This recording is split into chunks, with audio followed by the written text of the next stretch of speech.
Leave it be. Leave it be. Okay.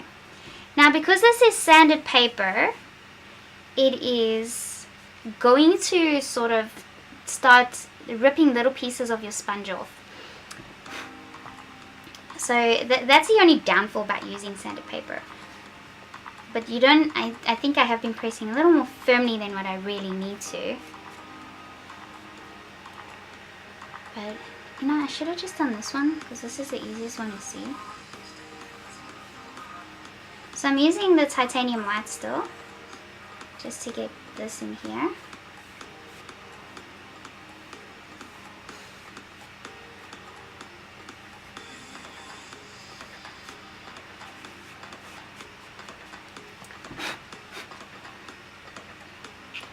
And then I'm going to use some of the ultramarine blue shade. I'm going to use that around here. Now it is going to be quite dark. That's okay. So this is going to be a perfect example of how dull the first layer is always going to look.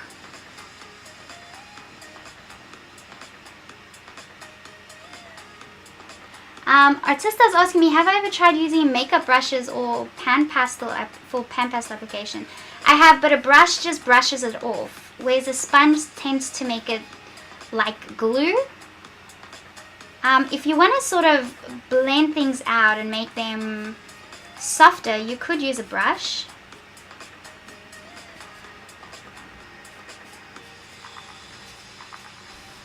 But it does tend to sort of rub it off the surface. I can show you what happens just to,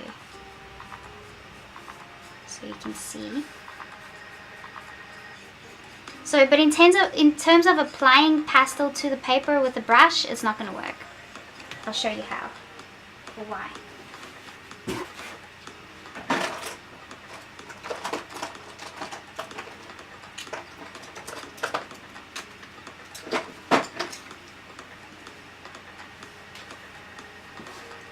So I have some makeup brushes here.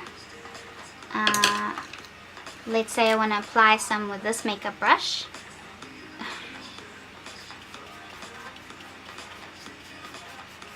It will work, but you see how much fluff it makes? It's brushing on the surface in such a way that it's brushing more off. Whereas if you use the sponge, it forces it into the tooth of the paper. Do you see that? So what you could do, if you wanted to, is you could take like a brush like this, blush brush, and you could soften areas like that off. So let's say you want to soften this a bit more, or sort of lift it off a bit, and you could use the brush to do it that way. But in terms of applying color, the brush isn't going to work. But you can still use the brushes to soften things up like that. See how soft that looks?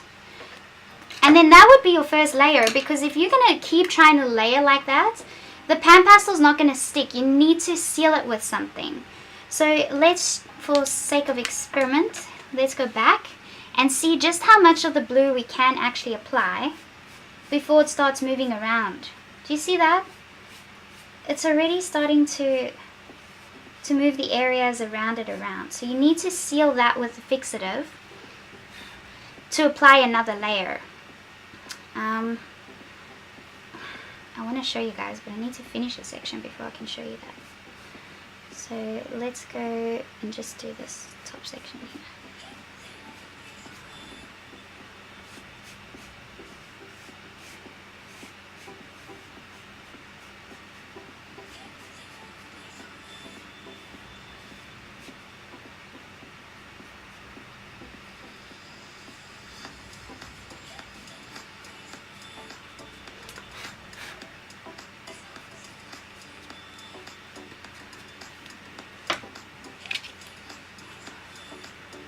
So you could use the pan pastel to smooth those edges out nicely. Make them look blurry.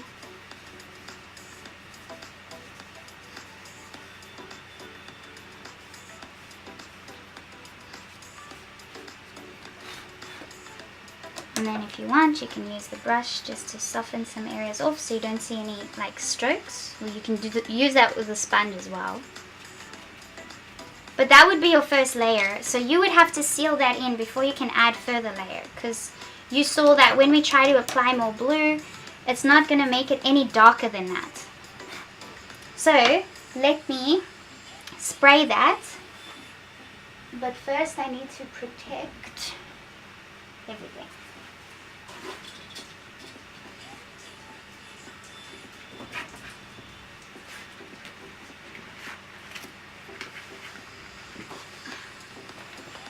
So this is the joys of watching a live stream, is that everything does not run smoothly. So just keep that in mind.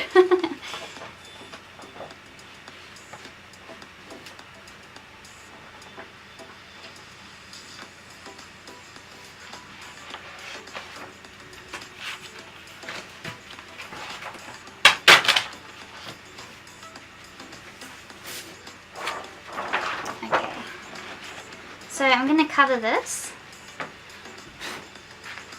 just so that the pan pastels are protected. And usually you want to cover everything that's around before you spray anything, because you don't want the fixative to get everywhere. I have a window right next to me that's wide open.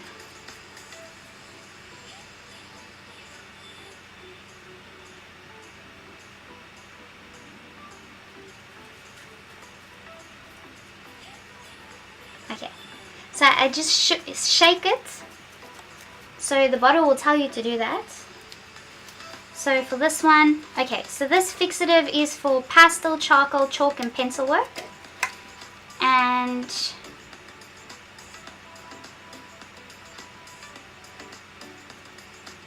here's the directions. Hold can 20 to 25 centimeters from the surface and spray on a side-to-side motion. Okay, so I'm just gonna spray this section. It is gonna make the color lighten up a little, but that's okay. The whole point is that we want to start building up those layers. So don't worry, the more you build up the layers, the more that pigment is gonna sort of pop out.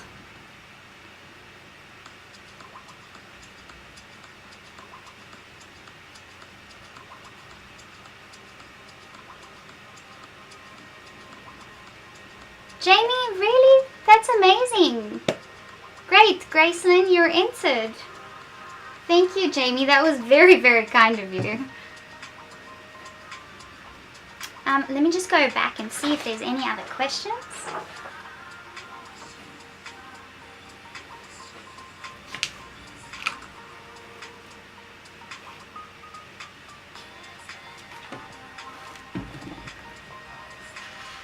So if you have any questions, please tag me or put in capital letters so that I can see it. Okay, so the last one was by Artista. Oh, and today's question's only about pan pastels, if that's okay.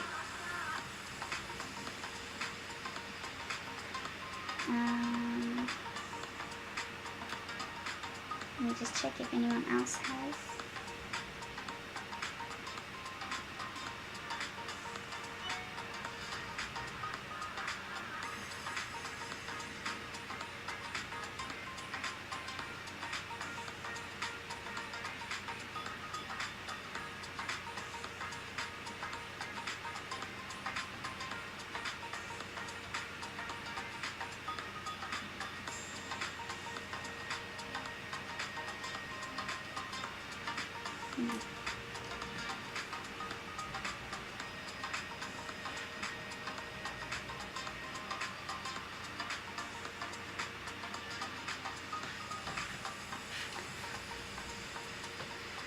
If you absolutely cannot afford to donate even $1, then please let us know in the chat and someone will chip in for you. No problem. Sorry, Gracelyn, if there was any misunderstanding.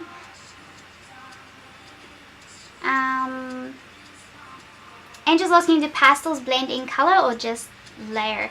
yeah, you can blend them before you apply them, and we'll get to that with the face. For now, I just want to show you the basic application of pan pastels and how you layer them. So I'm just letting that dry a little bit. While that dries, I might just start applying some colors to the eyes.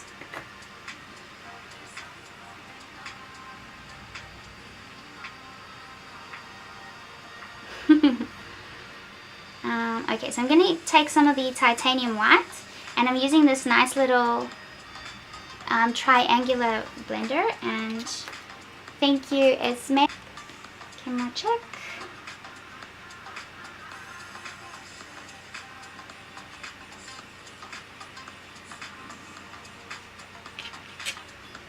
Okay.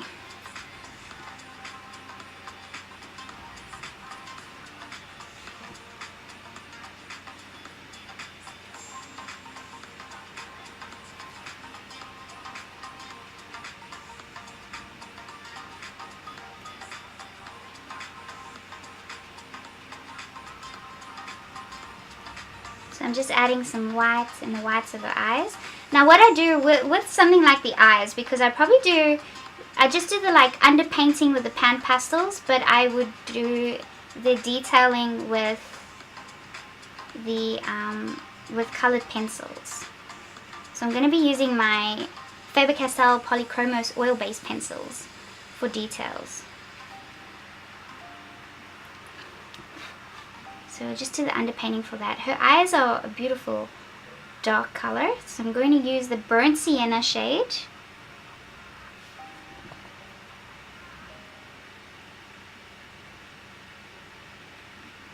And it's so cool because there's a lot of room for error with pan pastel, because you can erase, as long as you haven't sealed it yet with a fixative, you can erase it and fix it up and add light over dark, no problem.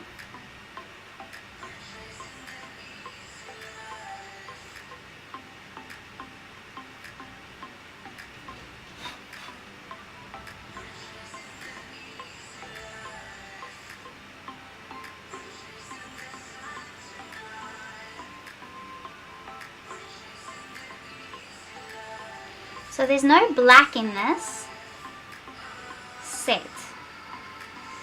So I do love using black, but we are not going to use black. We will mix the blue or the Payne's Grey with the raw umber shade instead. Okay. So her eyes have this like beautiful glow around it. So before we do the dark pupils, we will add some burnt sienna, 740.5.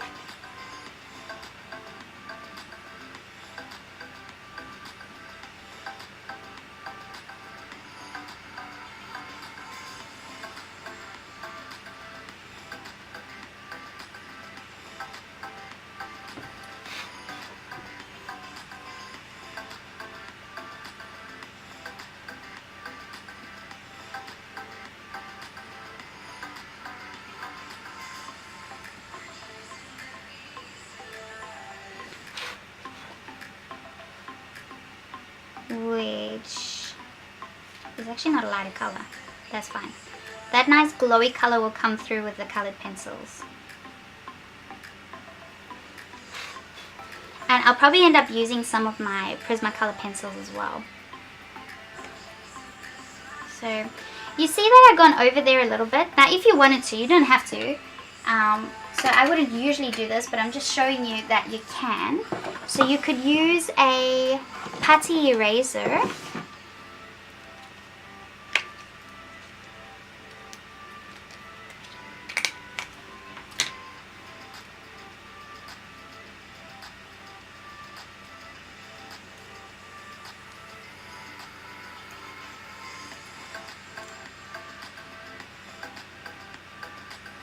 Jamie, talk to me about it after. Well, it's okay. I'll get it back to you. Okay, so you can use a putty eraser.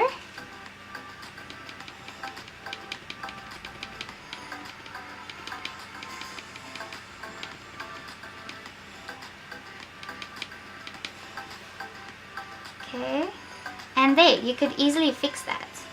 So if you wanted to sort of lighten up an area around the eye as well, if you wanted to, you could do that. But this paper's yellow, remember, so it's not going to come out white underneath. But yeah, there's a lot that you can do. Cool. So just have that ready for you if you need it.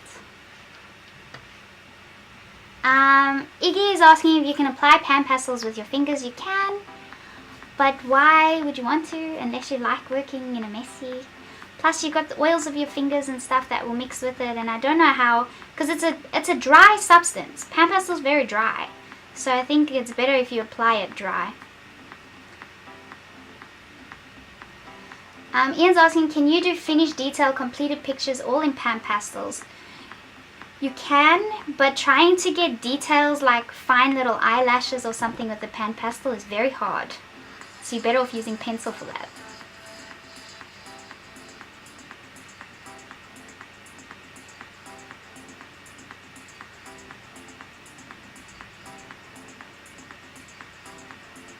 Cool, no worry. Graceland still entered though. Alright guys. Okay, so this is dry now. Now I want to show you what happens when you apply the second layer, because we've sealed that with fixative. So look how much brighter it's going to be the second time round.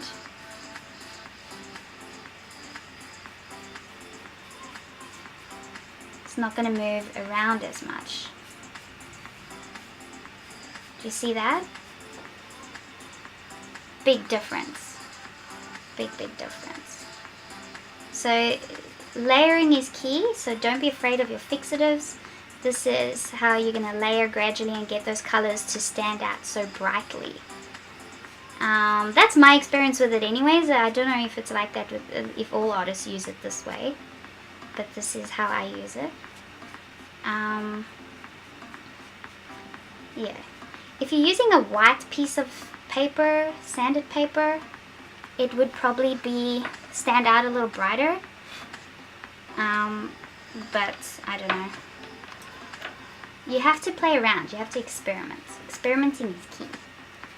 So now I just want to blend that nice and soft with my other sponge that had white on it, because that blue is sort of blending in there. And then if you want to intensify the white, just add more white.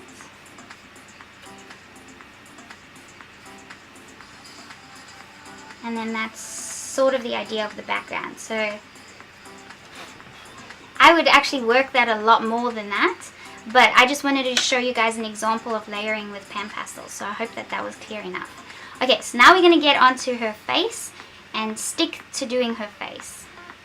So I want to do sort of like an underpainting of her eyes, her nose, and her mouth, and a little bit of the skin around it, and then do the details in pencil, because that's all I will be able to do with the time that I have in this stream. Let's put my clock over there. The time can be seen. Beautiful. Okay. So these little oval sponges here, so you got these ones, or you get a whole bunch of different ones, but I'm going to use this one for mixing. So we will try and do some of the skin tones around her eyes and her nose, maybe a bit on her cheeks. So I'll show you how I do that. And then there's something cool you can do. I'm just doing this for the tutorial so that I have a strip here which is the same size over here, and this is what we can use to help us mix colors or help us compare, so that we can see how we're going with our colors. Now, I don't expect to get an exact result, but I just want to sort of get a closer understanding of the sort of the highlighted areas and the shadowed areas and the sort of colors or values I'm looking for. So I'm going to use this oval sponge. It's a clean one, and I have some really nice colors here that I want to use. So I want to mix some of the permanent red tint. So just take some of the permanent red tint and actually apply it to the sponge like this. So this is how we're going to start testing our colors. I should probably have a spare sheet of this paper so we can test it on there. And then you could mix a bit of the white in there to make it lighter, less pink. I think we could add quite a bit of the white. So there you can see how the color is starting to change. And then I think I'd like to also add some of the burnt sienna tint. Oh, that's a very nice skin color. And then some more white. So this is how you can play with the color until you feel confident enough that that's the kind of color you'd like to put down. You could do this straight onto your drawing if you wanted to. But with skin tones, I don't know if I'm that comfortable with it yet. I'd rather just mix it up like this. And then you can always come and grab whatever excess is left on your mixing sponge and continue to mix it that way. Julie's asking, what other paper can you use with Pan Pastels? Well, you can use pastel paper, just regular pastel paper. You could use pastel matte, sanded paper, any sanded paper. All those things are fine.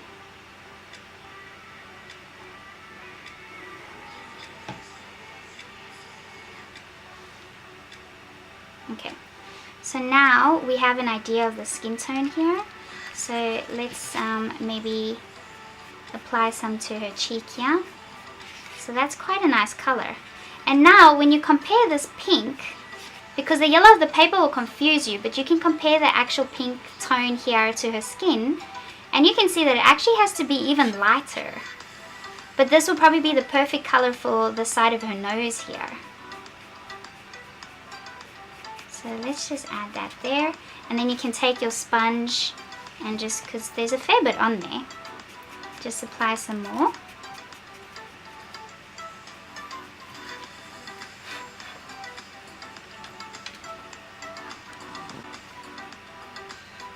The peach.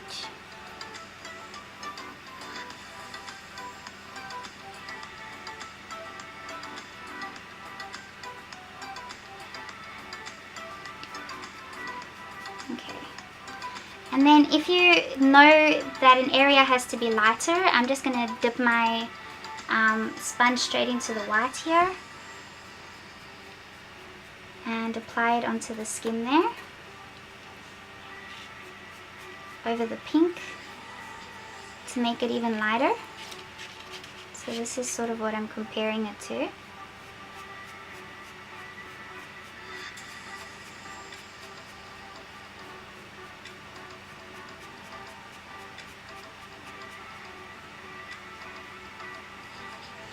And then it's darker on the side of the nose here, but not too much darker. So I'll take some of the burnt sienna tint again. And this time I want to do it on the side of the nose here. Apply it to the side of the nose.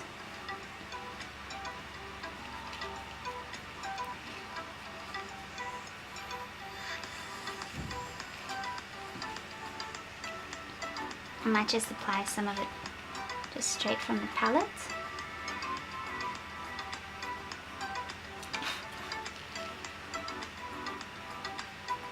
So looking at where those darker shadows on the nose are.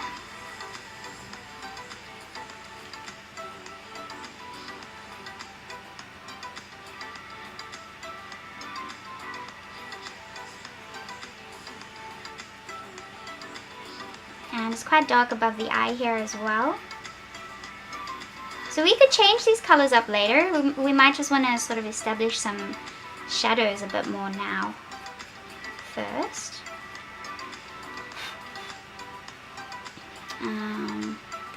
Okay, and then I want to blend the side of the nose in a little better, so I'll come back here, add a bit more white again, and then just make it softer, a softer sort of curve in there.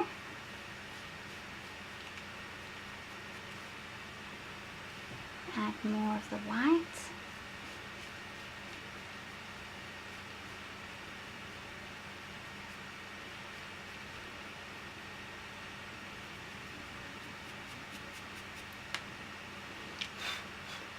There we go. So we got this nice light pink tone just above the eyebrow as well. So So if you have your reference close by, you can just keep an eye on it that way. So it's up to you, or if you have it on the screen.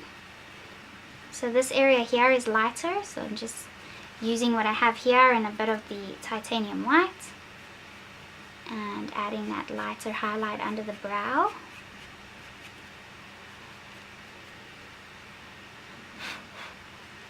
Okay, and then I'd like to, on top of this, I might use my little triangular one, and it's got a good color on there, but I'm going to use a little bit of the raw umber, which is very dark, but I just want to mix it up a little over here on top of this. So we're not going to have it that dark, but just a little bit darker. And then we can use the tip of this and create the little, because we don't want to lose our lines as we start applying more color or more pan pastels.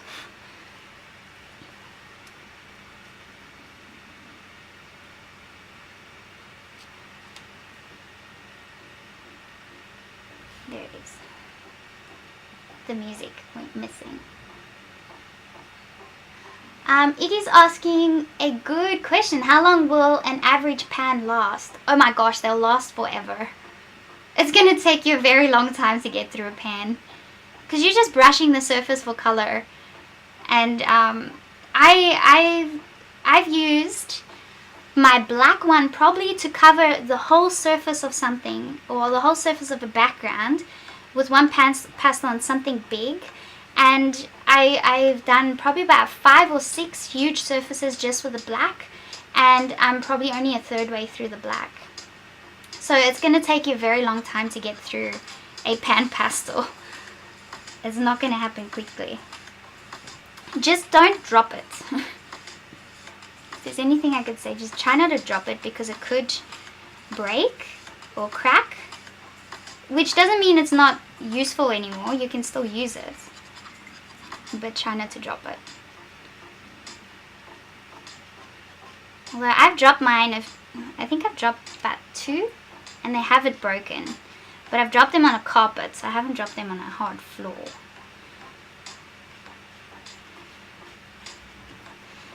The other one you could use your flat sponge, dip it into your raw umber like this, and if you're a little more daring, you can go ahead and use the flat edge to get your brow crease. Don't worry if it's not perfect. This is just the underpainting part. That's good enough. And then you can start adding some of those colors back in to the bottom lids of the eyes, and then you can go over those darker areas. You just want to remember where those creases are.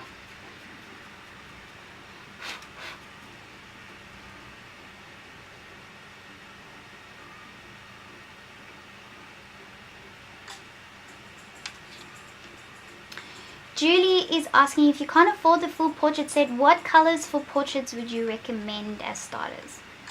That's a difficult question to answer, because this set is made for that sort of thing. So this set is made so that if you want to do the darker skin tones, you can. If you want to do really light pale skin tones, you can.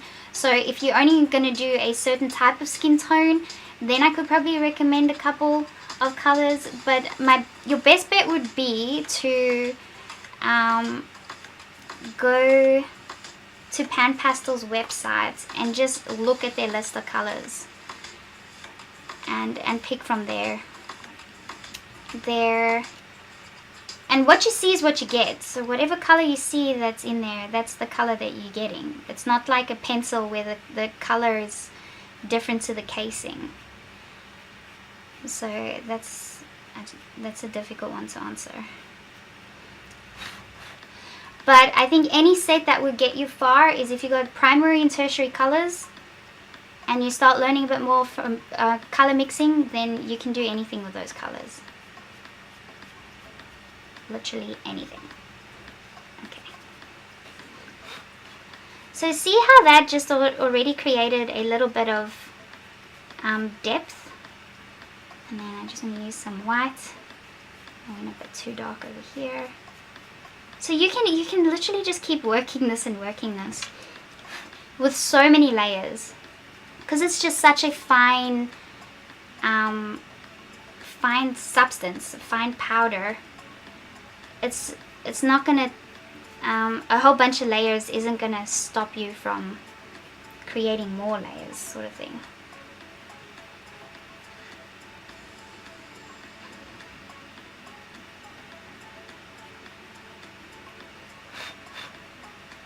How are we doing on time? Oh goodness, okay. Maybe I'll only get to do one side of the face. Okay, so the top part of the nose is pretty highlighted, so we can keep going with our 3 colors that we used before. So we're using the permanent red tint, the burnt sienna tint, and the white. So we can keep going with them.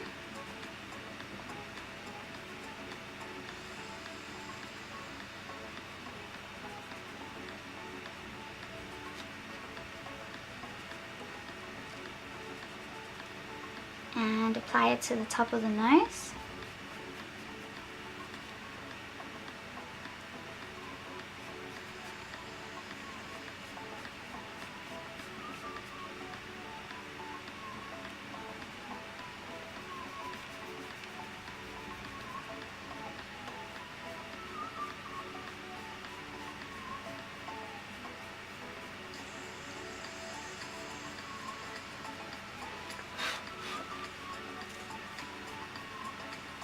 Okay, and then this side of her nose is pretty dark, so I'm just going to go straight in with the burnt sienna tint and my square sponge. So what you can do is you can just take a piece of paper towel.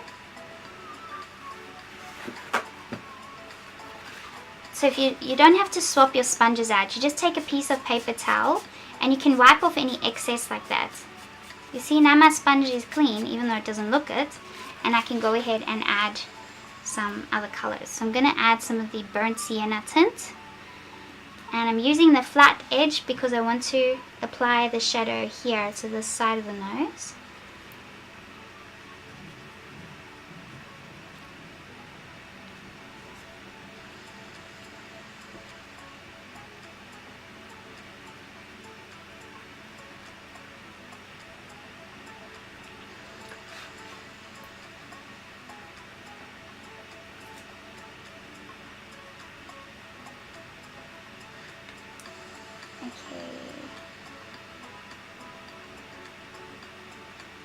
Yep, we have another one from Wicked. Thank you, Maureen.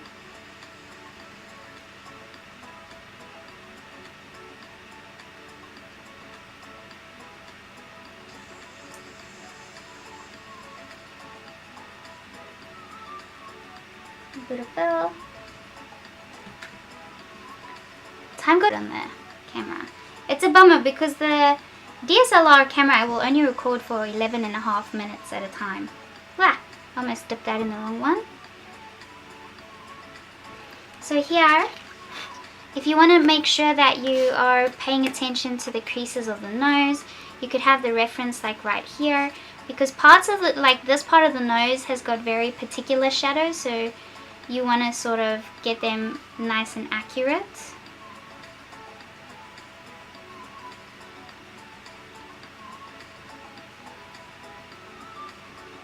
So having a reference that's the same size close by helps, because if I have to compare this size to there, I'm not going to see as much. And you changing the size of something in your mind may not necessarily be the right sizing. So you might think that you're doing something big enough, but then you're not in the end. And with a portrait, I generally encourage that you do these extra steps. Because a portrait you want to get accurate, especially if you're doing a commission, because the slightest mistake in a face, doesn't matter what it is, can make the person look completely different. So that's the scary part about doing human portraits, is that you can very easily change the look of their face, which is not what you want. You want to be accurate. So may as well take the extra steps to be accurate. So let's add these shadows in there as well. So I'm pretty much using the corner of this here.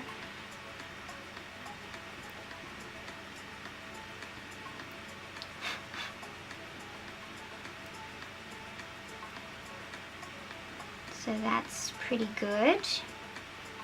Just above the lip here.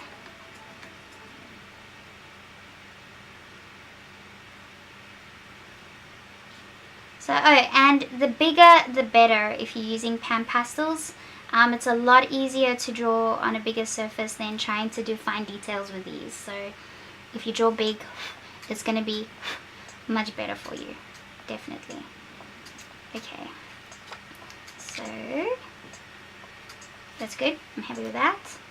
Now we can work on some other parts of the nose.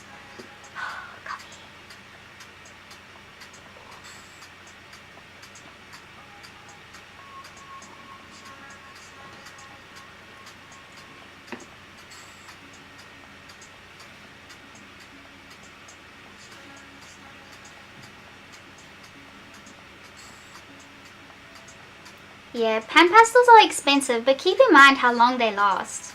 You only have to buy them once, probably once every 3 years.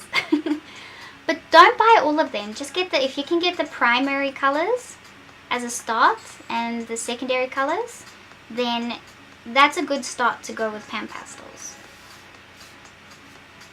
They are expensive, yes, but they a very easy product to use, and the coverage, you can get wide coverage very quickly. If I had to just do these skin tones right here using my colored pencils, it will take me 5 times the amount of time, and even if I do it on a size a lot smaller than this. So that's just like sort of what you have to try and look at the bigger picture as well, is how long they last and what you can do with them, and then invest in that. But save up for it. Obviously don't go and get something if you can't afford to get it.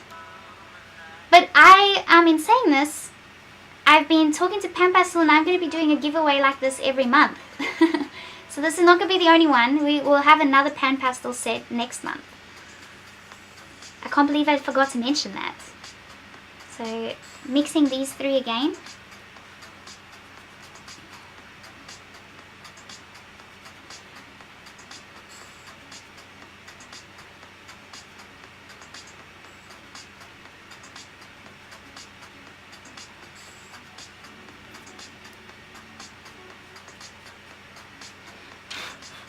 And if the super chat's going to be this good, if I can afford postage and another set with the super chat and donations, then the next giveaway I'll make it a double set so that we can give 2 away instead of 1. And I'd be happy to buy that, because the whole point of super chat for me is just to cover postage and handling, so I'm not out of pocket. It's not to make a profit. So whatever profit I make here is going to go back towards giveaways. So I know the Pan Pastels obviously being very popular, so I will, I'll take the Pan Pastels that they send to me for free and have that as a giveaway and demonstration, and I'll purchase another set if the super chats are going to keep being this great. Definitely. Because I know they are quite costly.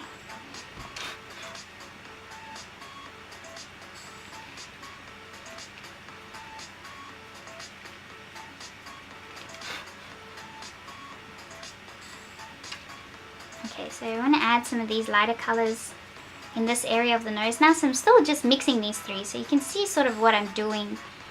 There's no particular routine, you just sort of look at what's on your sponge, and then once you apply it to your drawing, you can adjust it even more that way. It's such a nice product.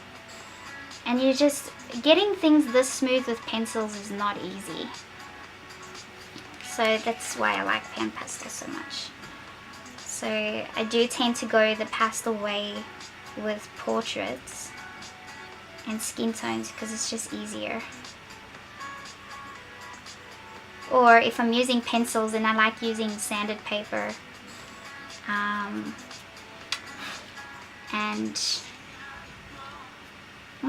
Why are you going there, Sheldene? Let's highlight it there.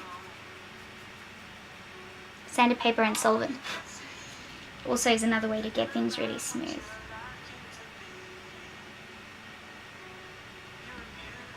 This paper is so nice as well, but it's so hard to get your hands on it. Like, I went online yesterday to see if I can get some more of the Fisher 400 paper, and they're still out of stock. They still have to manufacture more, and it's been like that for a while now. It's just very hard to get your hands on. But I think the next best thing, if you can't get the Fisher 400 paper, is to get the UArt 400 paper. That'll probably be the next best. Okay.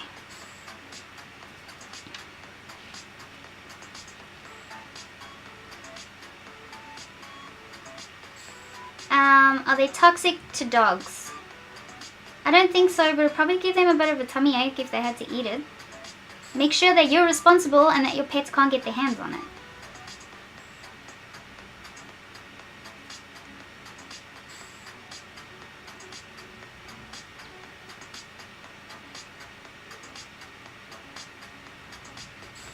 Okay, if you have any questions, please put them in capital letters or so I can see. Camera check, we all good still? 3 more minutes. Thank you, Esme. Right, let's do the eyelid here.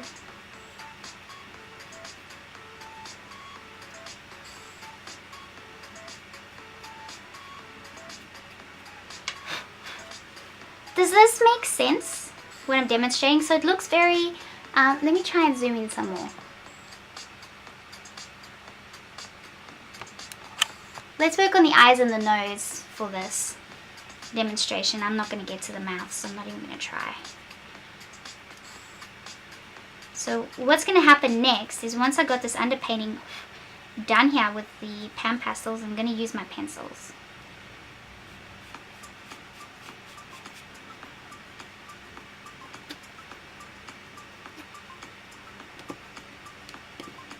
Try and get everything on the screen for you guys to see nice and easy.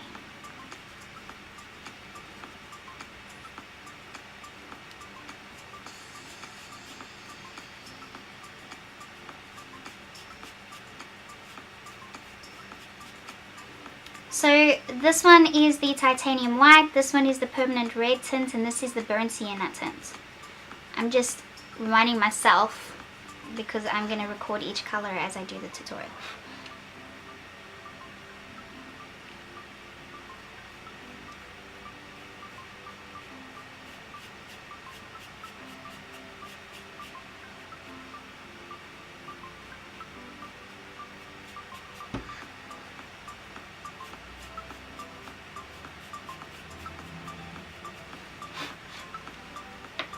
Okay, using the flat one again and the raw umber. Not too much. I just want to get those creases in the eye.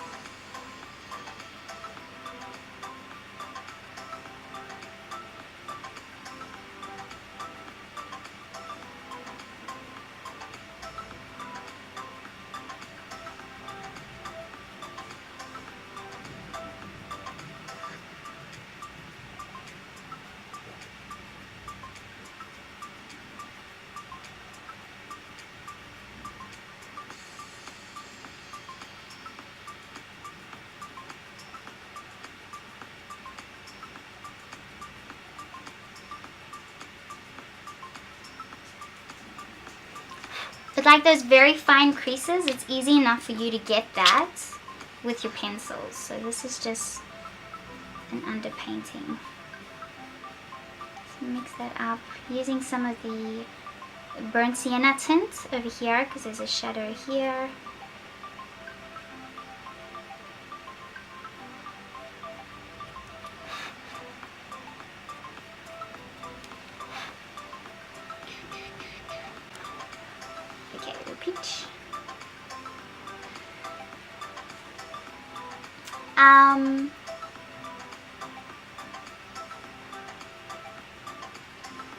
Oh my gosh, the tag makes it so much easier.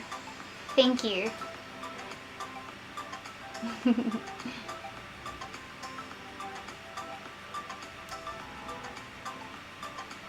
Casey's asking, have you used the Pan Pastel blender in your portraits? No, I haven't. I actually think they sent me some.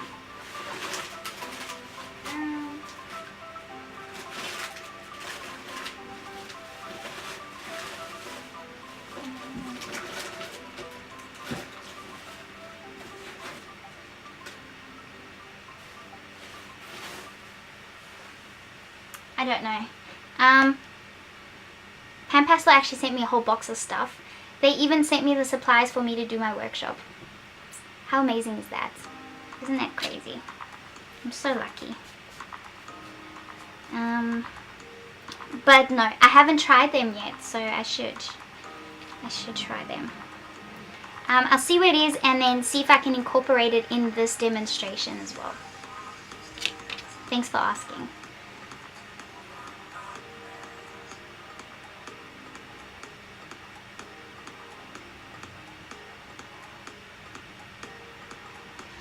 Ian, which one are you talking about?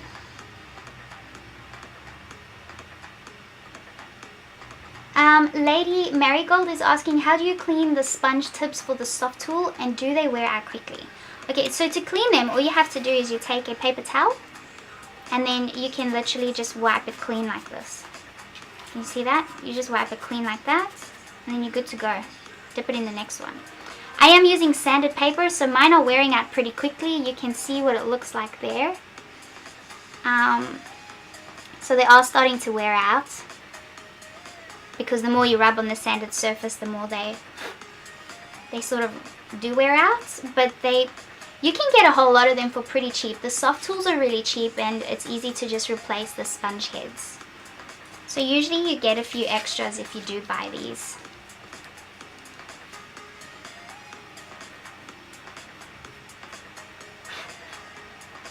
Okay. So what am I doing now? So mixing some of the 3 again. More of the white, so that's highlighted there. The highlighted parts of the cheek are extending to there. And then it's going to get darker. So I'm not going to go further there because I want to start doing the details of the eyes. We have to get the eyes done in this stream because that really makes something come to life.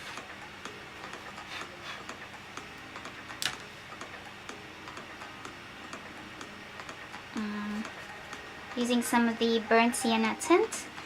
Yeah, just to bring some of the shadow back in the nose because we're going all the way to the brow there.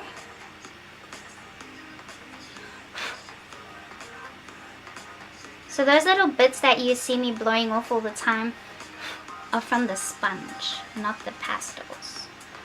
And then let's go ahead and be bold and already just use something. Before I do that, actually, I want to put more skin tones around the eyebrows. Because the hairs go over the skin of the brows, you want to get the skin tones in there first before you apply the brows.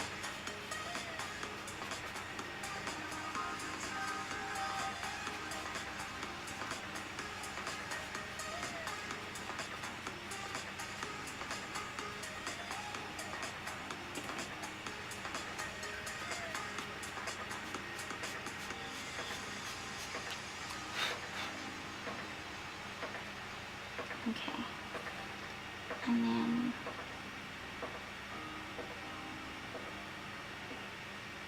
so making nice clean shapes in that, you can also do that with your pencil, or even if you take a clean sponge, you could just fix little corners up if you are too much of a perfectionist. But okay, so I'm gonna leave it at that for now. Let's go over this brow here. And then I'm going to use my square sponge. Let's put these away. No, like this. So So now using some raw umber shade and taking my square sponge, and I'm going to just block in just the brow a little.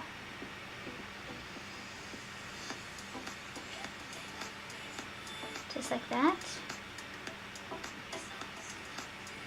Because I don't want to lose the shape or the lines there.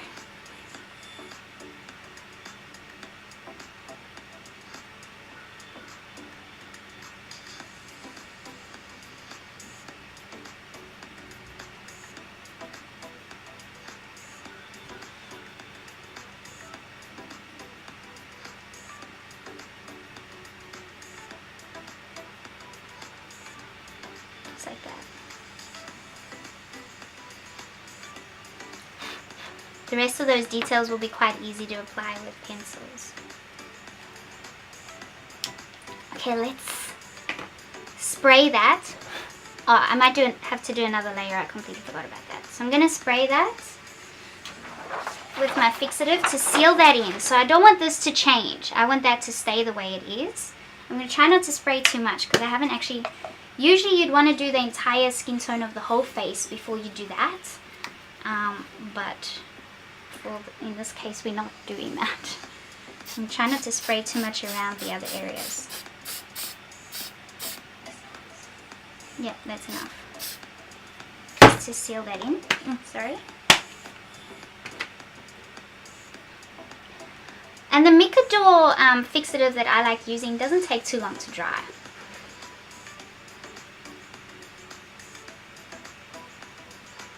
Oh, let me answer some questions while we wait for it to dry. I'll keep streaming until the eyes are completely finished. Okay.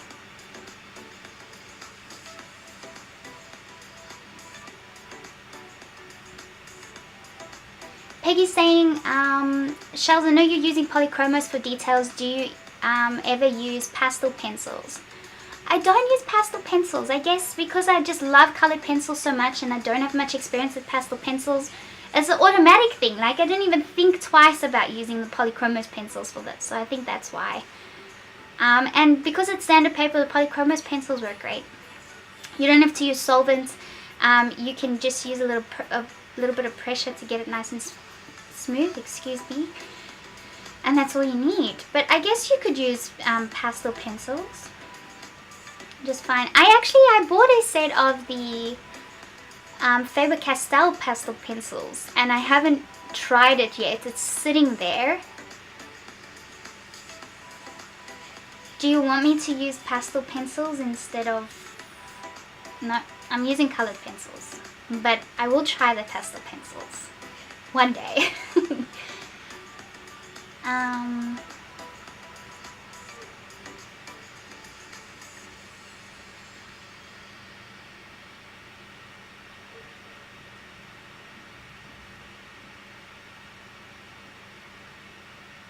Oh, we're up to number 82 already. That's insane.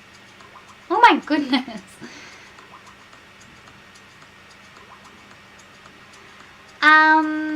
Art by Dana Christina is asking, so you don't experience too much fallout or dust from the pastels on sandpaper? Not if you use the sponges. If you use a brush, then yes, there's a lot of dust. So I demonstrated that towards the beginning of the stream.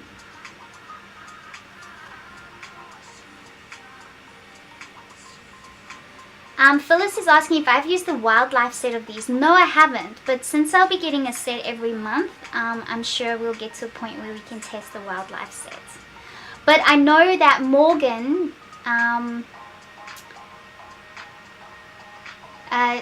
Jason Morgan, sorry, he is a wildlife artist and he created that particular color palette from Pan Pastels or through Pan Pastels, and he's got heaps of tutorials on that. So he's a very great teacher with Pan Pastels and pastels, especially with wildlife.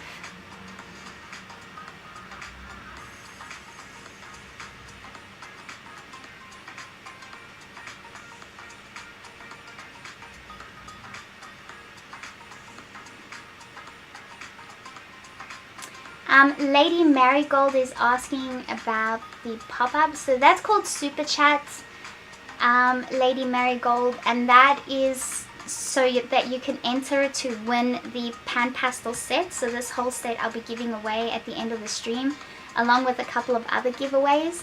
And the whole reason for it is to help me pay for postage and handling, and also whatever excess is left is so that I can purchase more giveaways to give to you guys.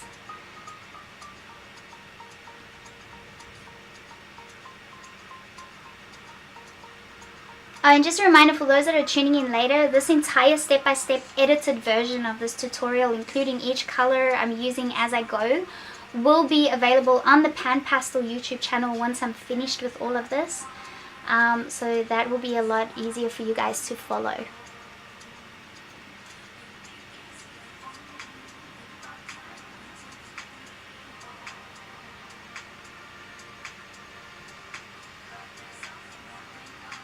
Karen is asking, how do I get the drawing on the sanded paper? I transferred it.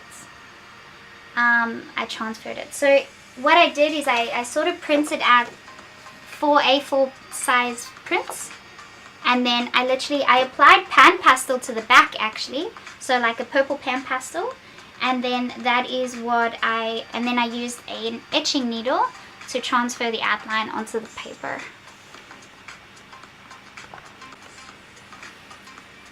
But you can use whatever method you choose. It could be a grid, you could use a projector if you have one, or freehand if you're comfortable doing that.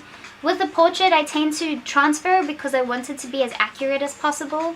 If it's a wild animal or something and it's not a commission, then I'd be more likely to do a freehand outline. Unless it's a tutorial for my students, in which case I'll also transfer to save time. But I have a couple of videos on my YouTube channel, real-time tutorial videos, and a few of them show you how I use a freehand method for outlining.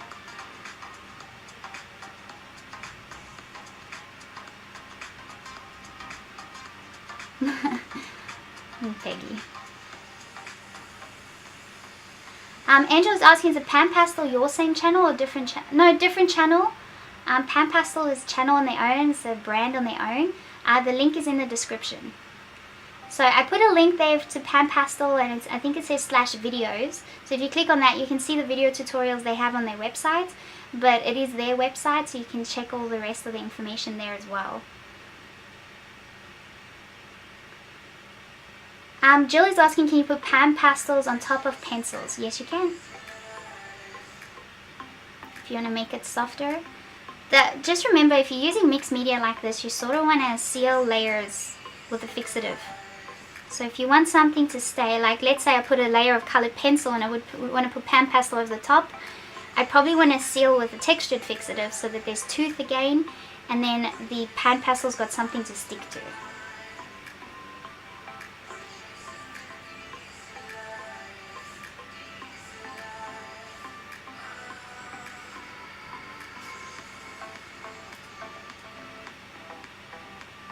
Oh cool, my brother's on. Hey Brent.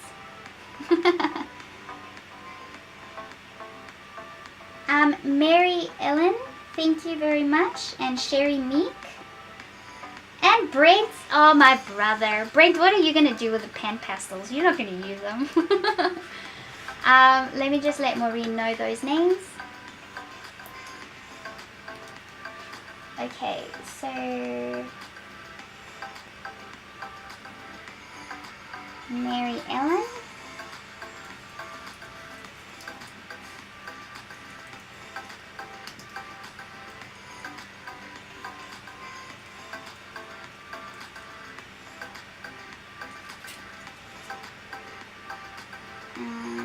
Sherry Meek.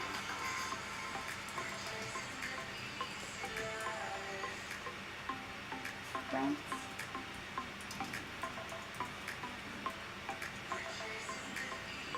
Cool, thanks guys.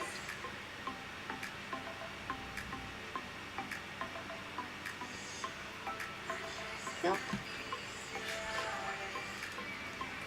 Okay, so that is good to go. So now I want to start doing the details of these eyes. I will still want to add more to the skin tones, but for now that's what I'm doing just for the moment. So let me get my pencils ready here. So I do have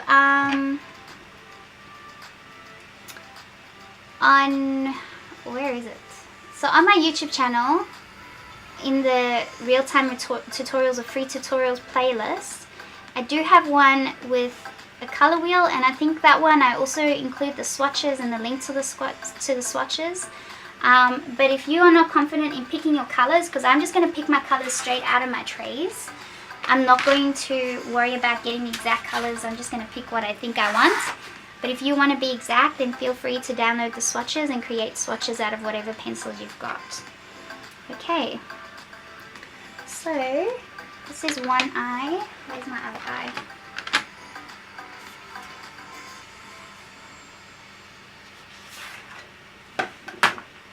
So if you want it to be really simple, you could sort of hold your reference next to it like this. And then look at the details that way.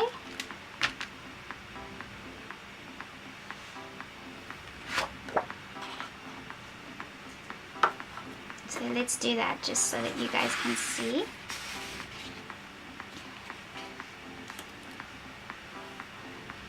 So I am going to use some walnut brown, number 177, and I just want to create those, get those nice soft creases in there.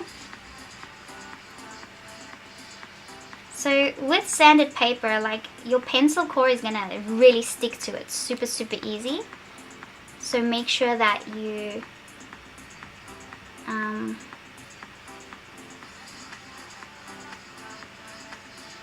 sort of try and pick your colors closely. But like I said, there's also room for error. You can fix things up pretty easy.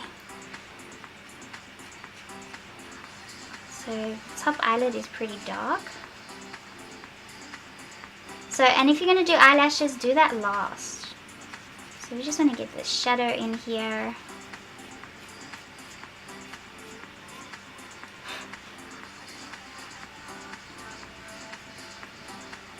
And also the beauty about sanded paper is that you can apply light colors over dark. So if you make a mistake or something's too dark and you want to lighten it up, you can.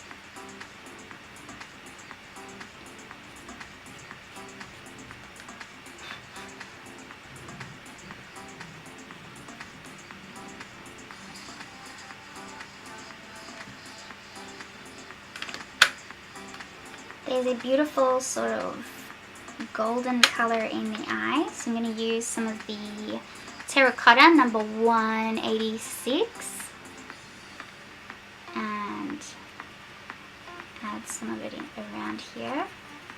Not fussed about detailing yet. Add a bit of that golden color. See how easy it is to lighten it up?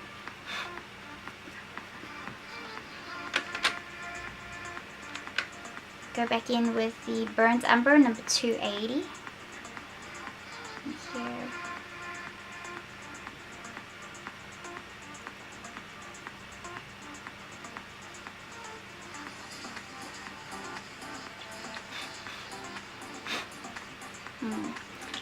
So if you're going to get extra like sanded bits, that is going to happen. So never use your hand to rub it off, because you'll just smudge it. So just try and be careful. Radio. Let's use. I'm going to use a bit of the cinnamon number 189.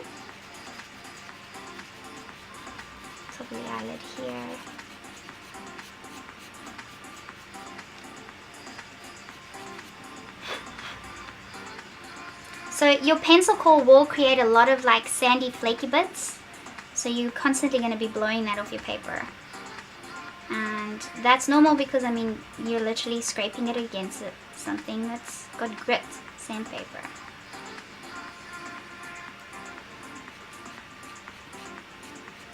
Don't be lazy like me, keep your pencils sharp. Sharpen this one. Excuse the noise coming up.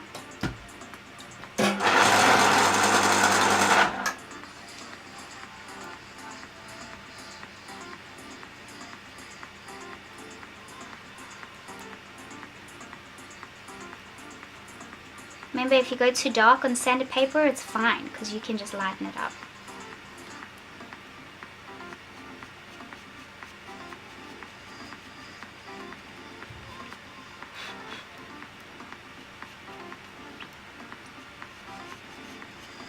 So I think I'd rather the crease be more this color. So put that in.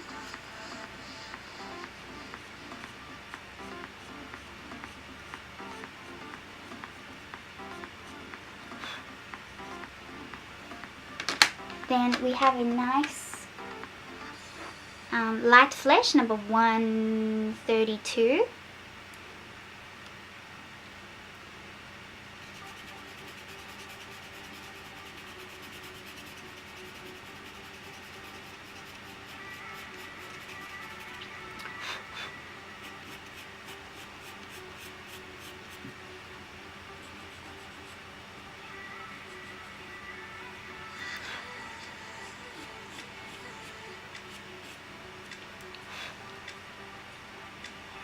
So it's just a process of layering. That's literally all it is. You're just going to constantly layer and bring those colors together.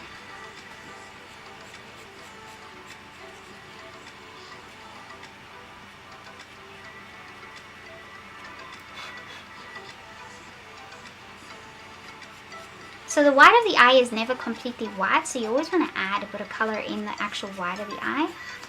And there's always going to be shadow just under the eyelid.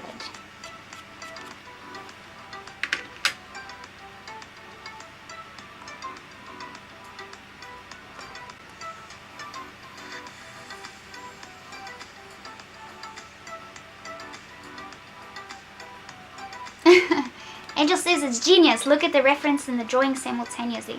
It's good because it helps you notice things quickly, because your eye is not traveling from downwards onto your paper all the way to wherever you have your reference placed.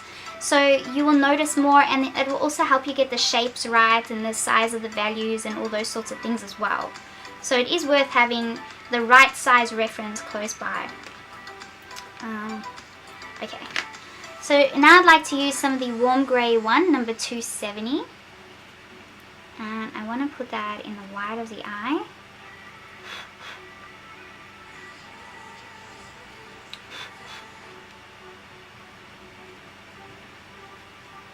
Add that here. Again, if you do too much, I mean, you can always just add a lighter color. I'm going to add a bit of the ivory, number 103. So mix it in with that grey I just put down. Just adds a bit more. Okay, so let's finish the iris of the eye. There's a bit of a yellowish tone, I'd say. So I'm going to use some of the dark Naples ochre, number 184.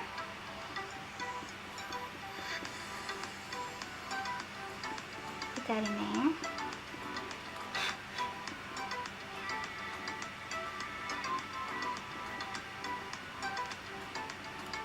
Put a highlight right there. Gives it that really nice glow. And then I think I want to use the indigo blue for the pupil. Just sharpen that. Excuse the noise.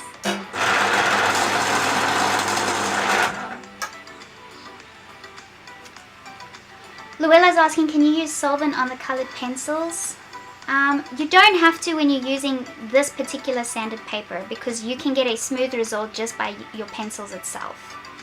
So just layering your pencils will eventually make it smooth on this paper, so you don't, and the pigment is already nice and strong, so you don't have to use solvents.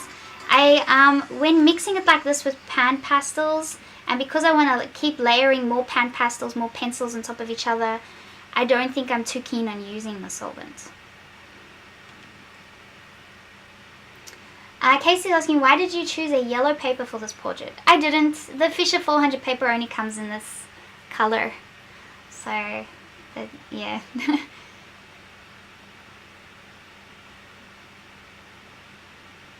Good. Okay, so carrying on. So I'm using the indigo blue.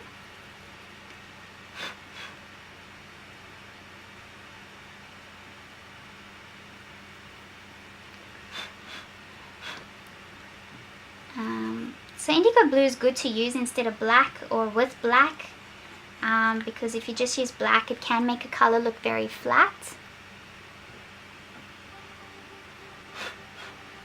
So, but if you use the indigo blue like this with other colors, you won't even know that it's blue. But you'll still get the nice darkness and value that you're looking for.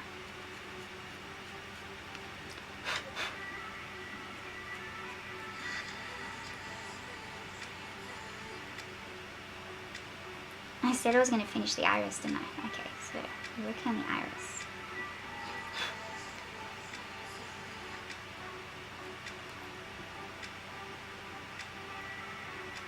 Quite dark on the side here.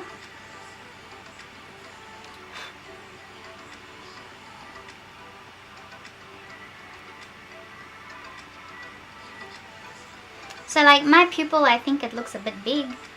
So I'm just going to make it a bit smaller. So I'm going to use some of the burnt ochre number 187 and sort of just define it a bit more.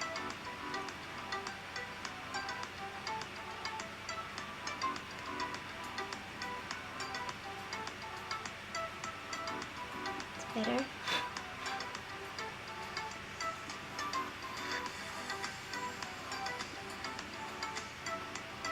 So it's quite a, I feel like I'm missing a red in there. So let's add some Indian red number 192. Yes. There we go. That's the color we want.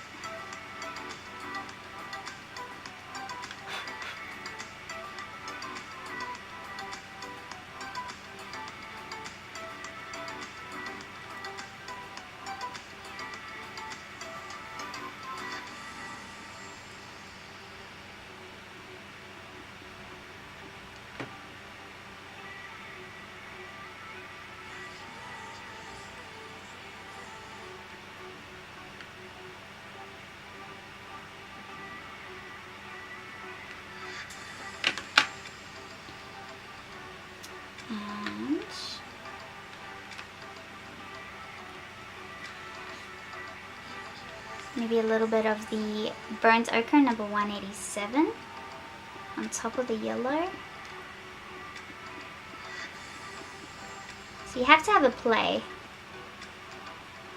around. And if you have your swatches, you'll probably find the colors a little bit more accurately. Okay, I want to use that. I think I'll use the Naples yellow number 185. Highlighted bits again. But how great is it how you can layer your light over dark and you can just continue to just build it up for ages. You can just do this constantly. It's wonderful. Okay. Now the white, let's use white.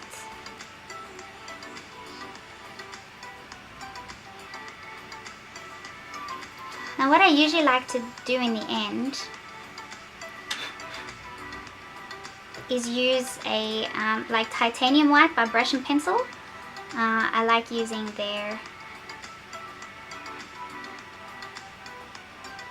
white for highlighting because it's archival and it's not going to come off. You could also use a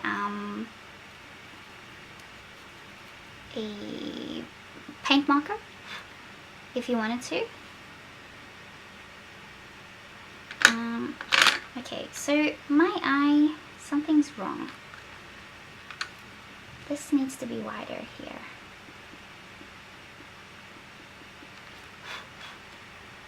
There we go. This needs to go here.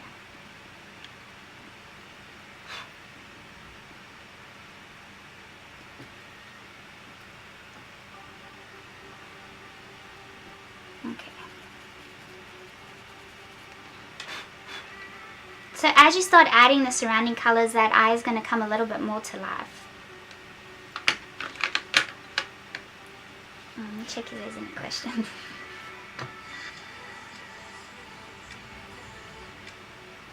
Marion, just refresh again and it should bring you up to date with where the live stream's at.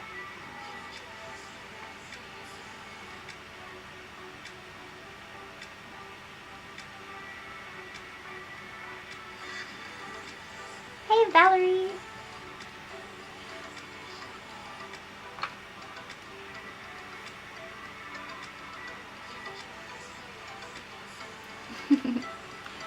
Cool. So let's work on the upper eyelid. So I'm using the indigo blue again, the 157.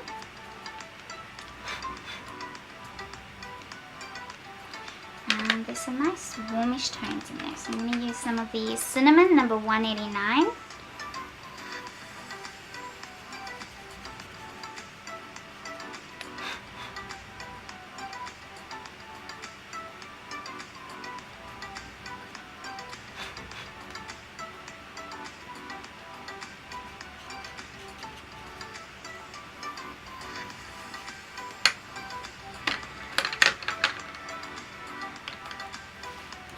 Some of the white.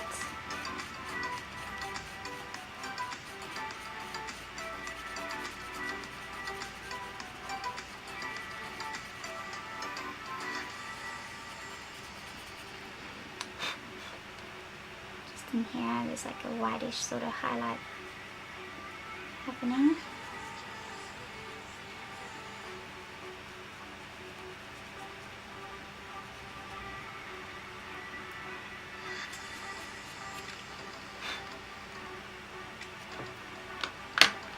The cinnamon again.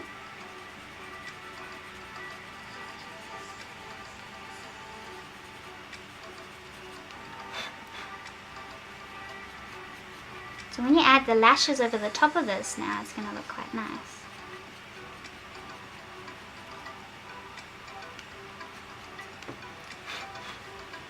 The white over here at the bottom. Okay, so I do want to add, make sure the white is extra sharp. And I'm going to add the white and the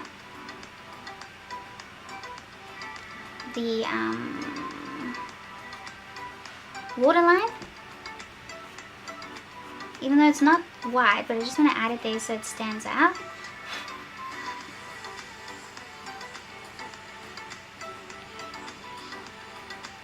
And then there's these like little highlighted bits just here. So you can just create little spots with your white pencil.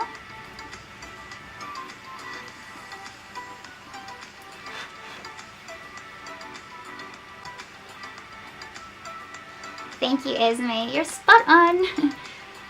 I'm so glad I have the timer on my watch, because then it vibrates every 11.5 minutes, so I don't have a choice but to notice, which is good.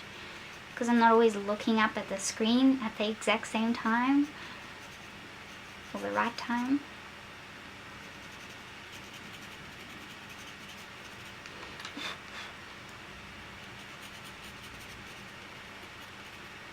So look how nice the skin looks there as well.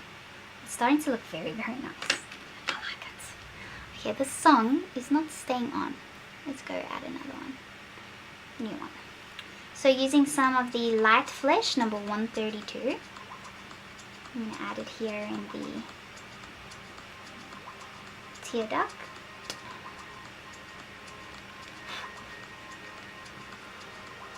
And then add a little bit of white.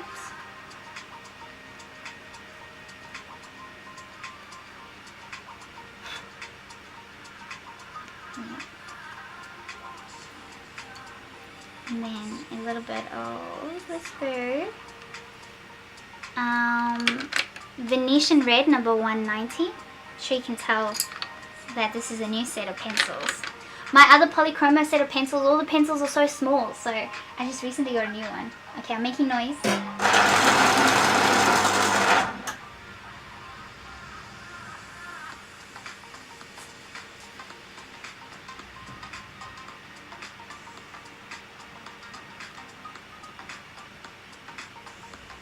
So for the darker areas here.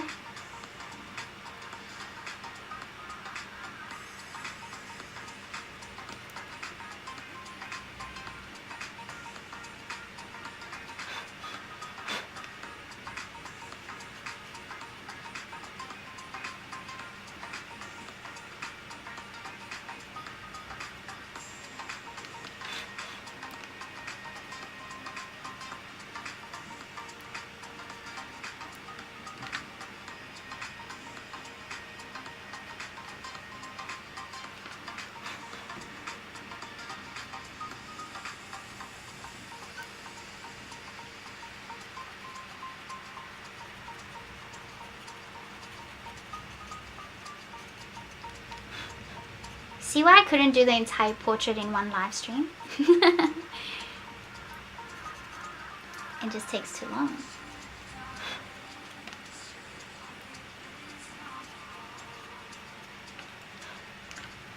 A little bit of the light flesh.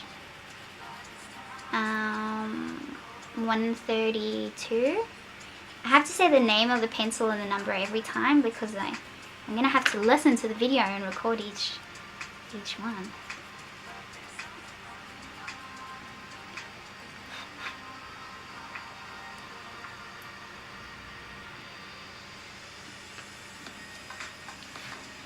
Okay. Okay, I really like that. I'm not quite ready to add the eyelashes yet. I need to add this color in. Here, let's add some cinnamon just along here. So cinnamon number 189.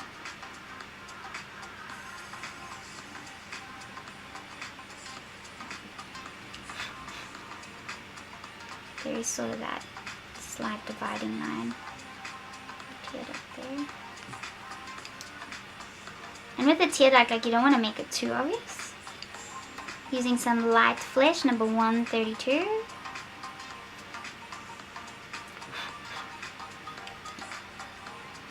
Okay. Okay, so when we sprayed this with fixative, the Pan Pastel did die down a little. So I'm going to add a bit more of the Pan Pastel here. And I shouldn't need to spray the eye with fixative first. I should be okay to just go ahead and use Pan Pastel. Just to bring those tones out again. And then once I'm happy with those, then I will do the eyelashes. And then we've got an eye done. And then we're already 2 hours into the stream, so we'll call it a day. And we'll do all the giveaways. Okay. So using that little palette I had before with the burnt sienna, permanent pink, and what else did I use? The whites. The white over here. So I'm paying attention to my reference and the highlights and the eyelid.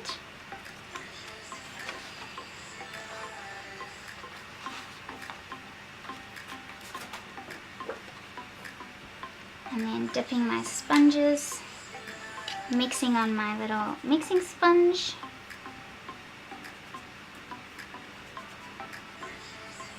Because this area here is more highlighted. And because I sprayed before I applied the pencils with the fixative, the Pan Pastel's got more to stick to now. And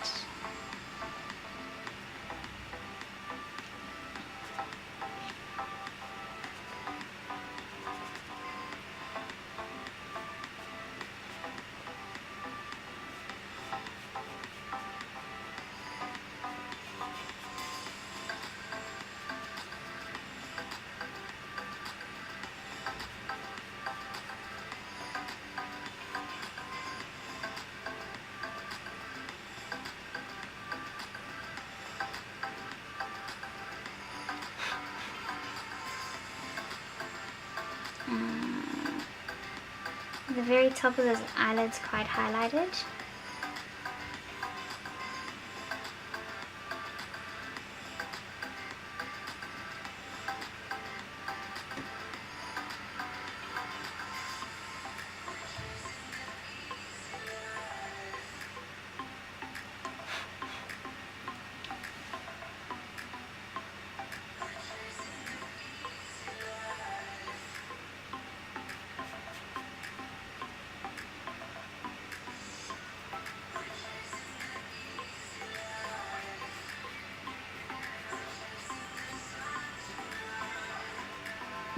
You may have to just use your pencil again to touch up some areas. So I'll use some of the Venetian Red again, number 190, just for this area of the eye.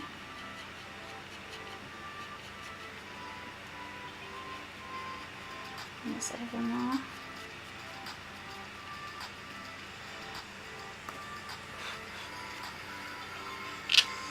I might just use this side to make that rounder, smoother. And then I'd like to use a bit more of the light flesh on the eyelid again.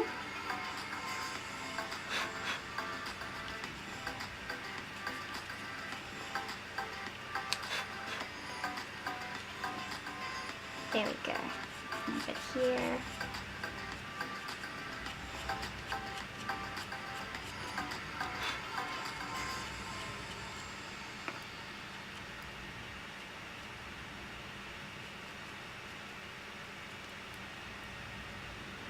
Okay, now we can add the lashes.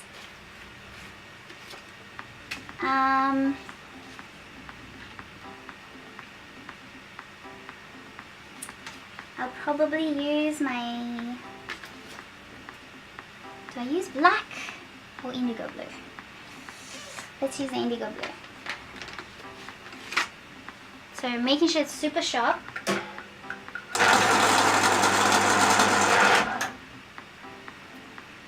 Let me just put these out of the way. Okay, so now if you want this back again, to make sure you get your eyelashes in a good spot so we can see exactly where they place. So here we've got one.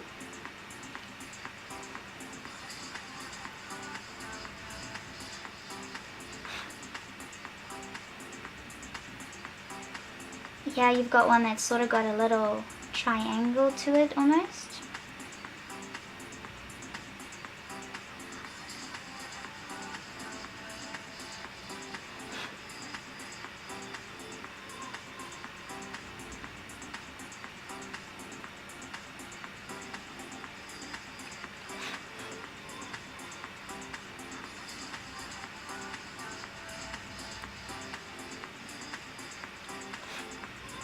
So you might find that you want to sharpen your pencil a lot.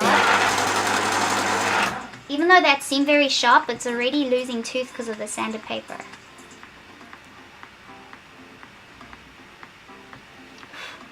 So, and because of her mascara, each eyelash isn't flawlessly smooth. So you can add like little bubbly bits almost. And here, it looks like there's a bit of texture there.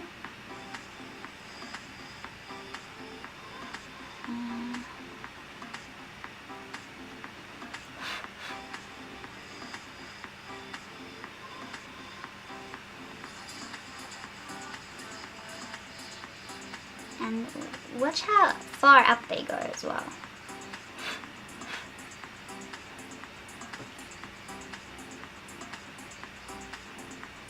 You can see not all the eyelashes are coming from directly under the eyelid, like they're sort of on the eyelid. So when you have it this close, it makes it a lot easier for you to observe.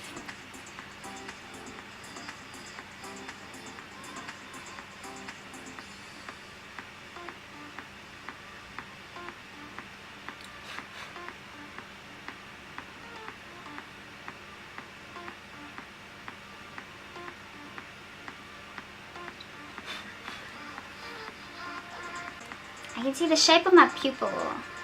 I'm still not quite happy with, but I can still change that. But like little things like that are much easier to notice when you have the reference so close by.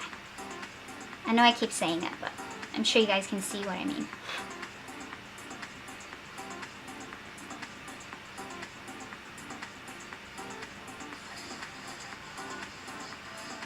And then here, a lot more shadow. There's one that goes like that.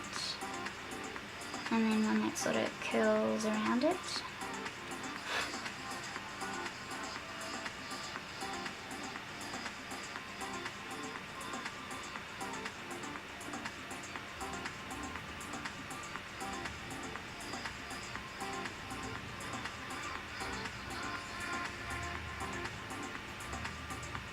Thicker one there.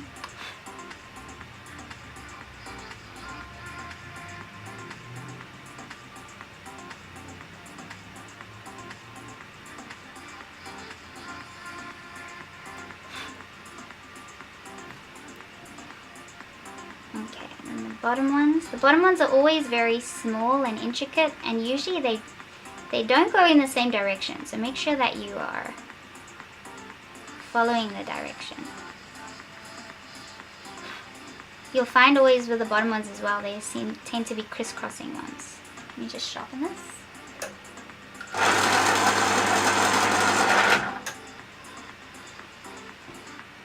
So I was aiming to have the eyes, nose and mouth done today. In an hour and a half. I think that's a bit over optimistic. But you know, when you do things like this, time means nothing. It's so easy for time to just go. Probably should have used like a magenta or something. For these lashes here. That's alright. And then there's very subtle light lashes here.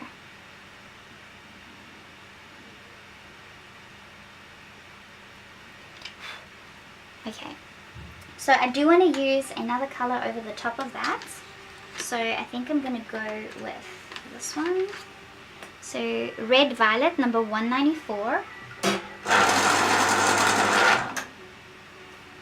Red Violet 194.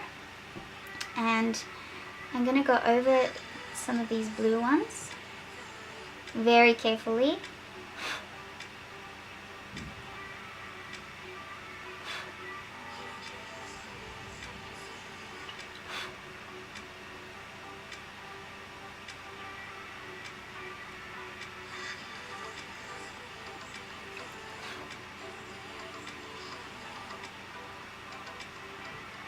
And then this color is also going to be a great one to use to blend in over here.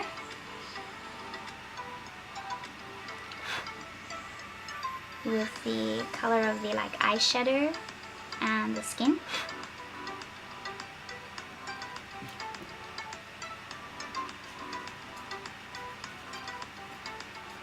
Because it is very dark here.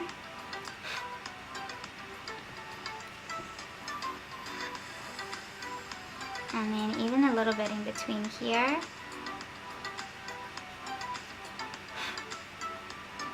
And then you can see how it needs to be darker in here, the shadow.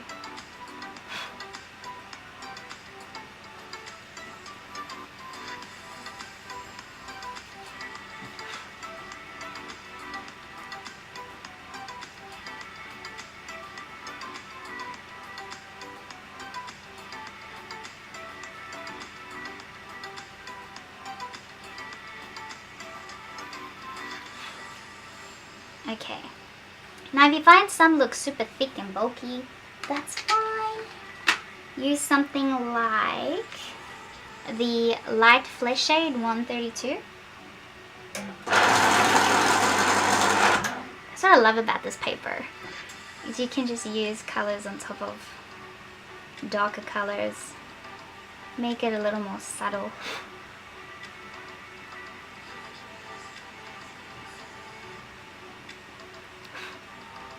Now I definitely want to seal this in so that this stays put.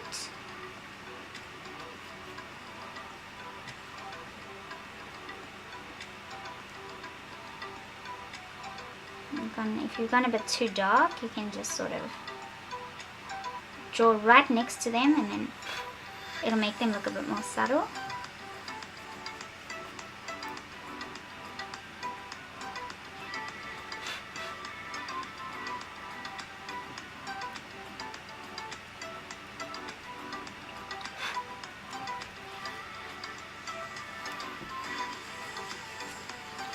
And then some of the whites.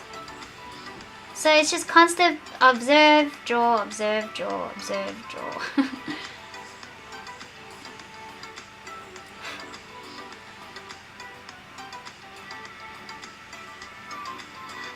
Okay, and I can see where I want to fix the pupil a bit more, so I still want this to be even wider on the side here. So I'm using some of my Burnt Ochre 187.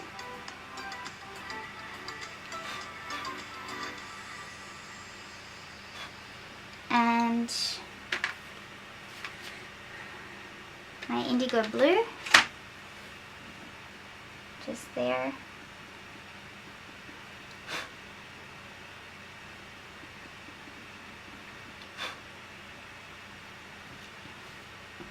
And I like that size a bit better. Get the shadow just under the eye here. I like it. Now my colors aren't exact like I said, but I don't care about that. As long as it looks realistic and it looks fairly accurate, then I'm sort of happy with that. Not that I'm finished by any means. Like, I will gradually be adding touch-ups to this the whole way through. So using Light Flesh 132.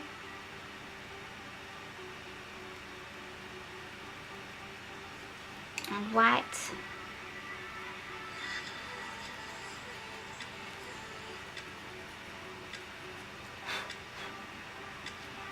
Now I'll show you what I like to do in the eye. I need a light grey.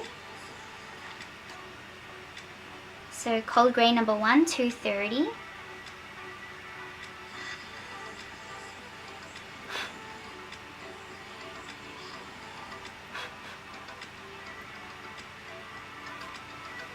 Okay, and then the Light Flesh number 132 over here.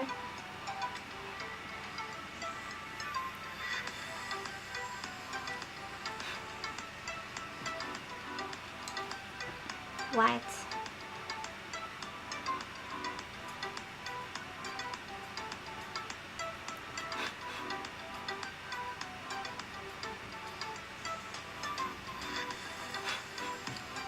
Okay, and then what I love to do, and I usually only do this at the very end, but I'll show you now anyways, is like for the highlights of the eye, I'm just going to dab, like I got a Uniposco white paint marker, and I'm just going to, it's an acrylic paint marker, and you can add super bright highlights to it.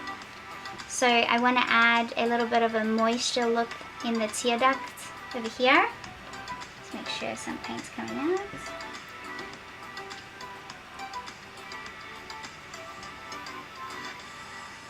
And that just gives it a nice wet look.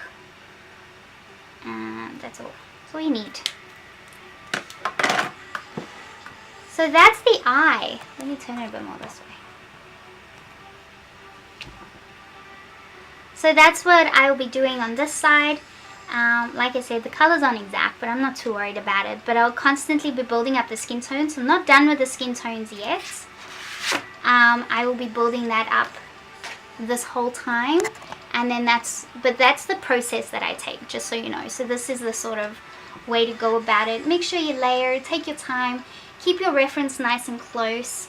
I'm noticing already that I need to, just on the side of the eye, this is what happens. I'm using some of these Cinnamon number 189. This needs to be darker, that's too light.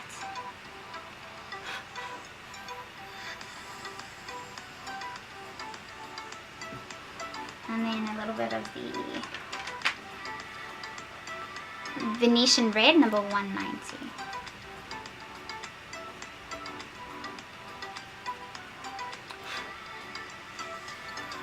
And a bit of the Indigo Blue. Oops. bring this, make that a little bit smaller. Okay, now I'm going to start with the right eye. So pretty much the same approach as the left eye, except that we are going to focus on that side. So what you can do to make it easier, you can have your print right next to the eye, and then it's much easier for you to see the details. Oh, that's the wrong eye. So here we've got this one. So it might look strange, but it is going to help us.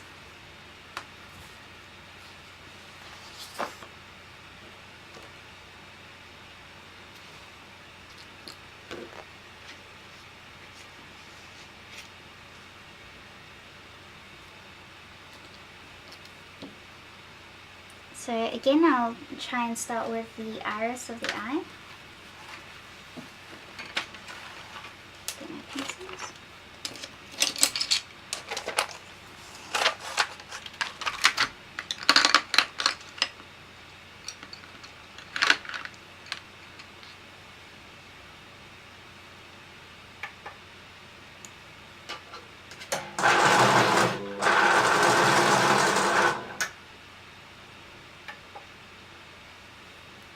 Okay, I'm going to use the Burnt Umber number 280.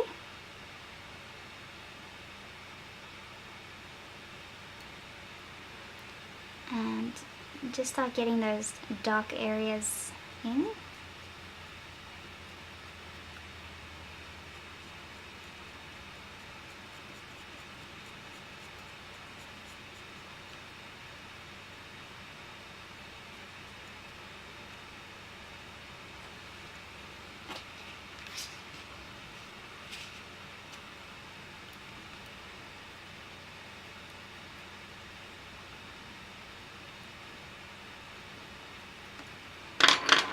So again, it's just a matter of layering and keeping an eye on your reference, and you can continue to make adjustments, especially with this paper, because you're using a sanded paper, and because this one is so sanded, it's easy to layer light colors over dark. So there's a lot of room for error because you can just keep adjusting.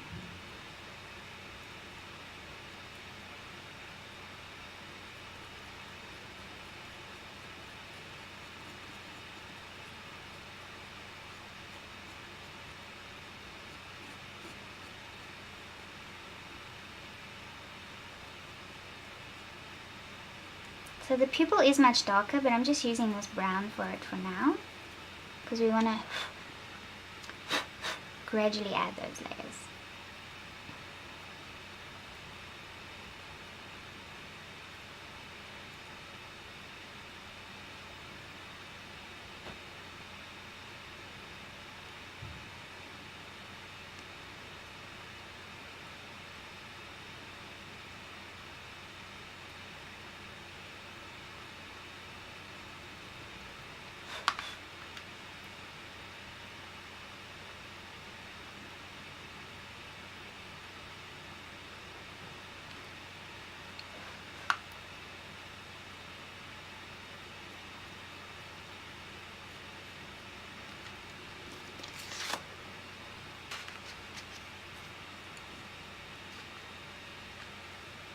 That's just for the side of the eye.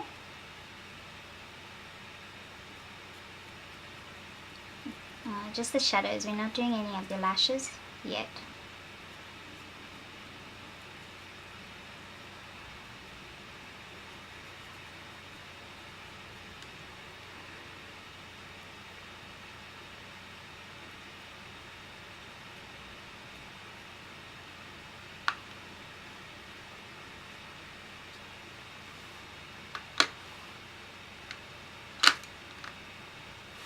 I'd like to use a bit of Indian Red number 192 for the crease of the eye.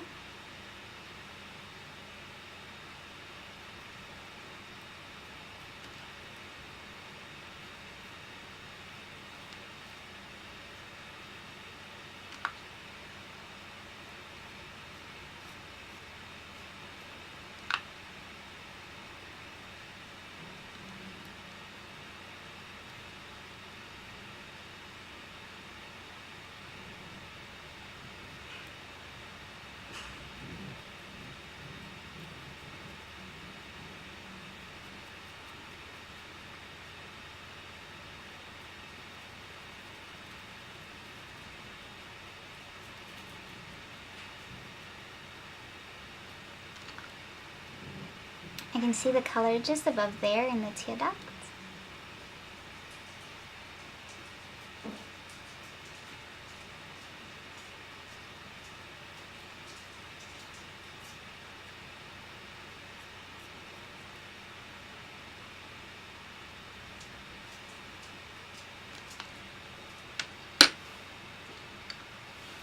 I'm going to use some of the cinnamon, number 189.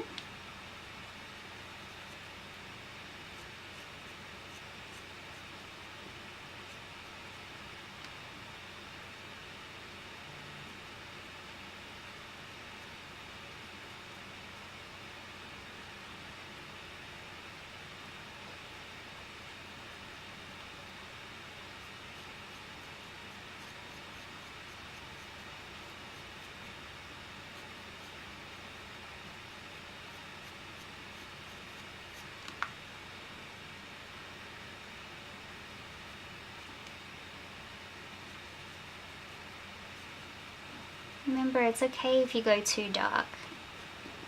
You can easily lighten it up. So you just want to start finding little patterns or textures and just establish them.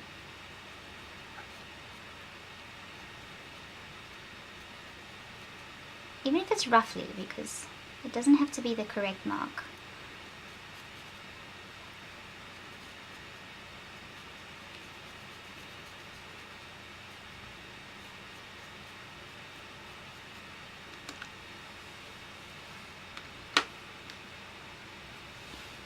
Now I'd like to use my light flesh, number 132.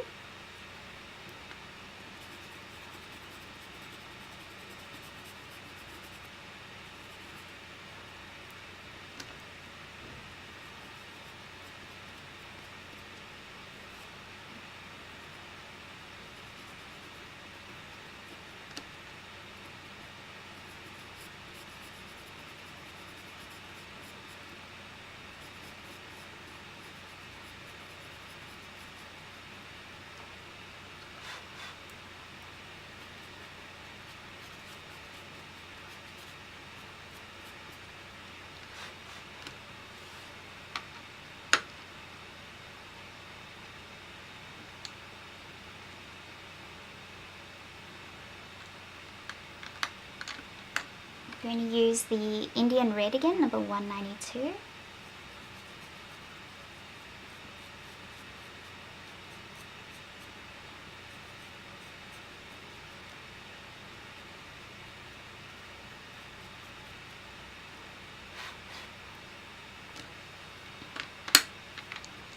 A little bit of white. So you can see it's quite highlighted just here. There's textures in the skin, little wrinkles.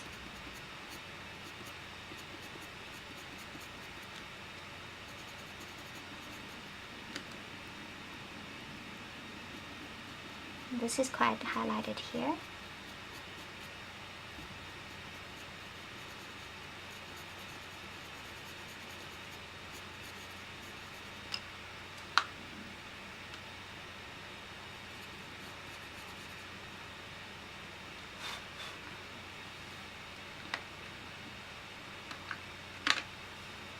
The cold grey one, number 230. So we want to put this in the white of the eye, because the white of the eye is never completely white.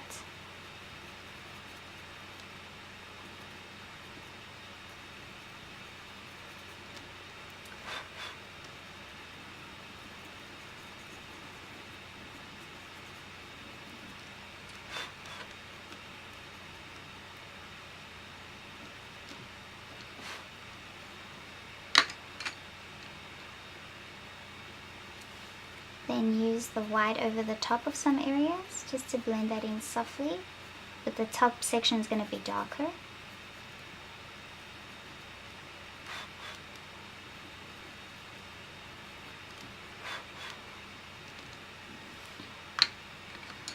Then cinnamon, number 189, shadow just under here.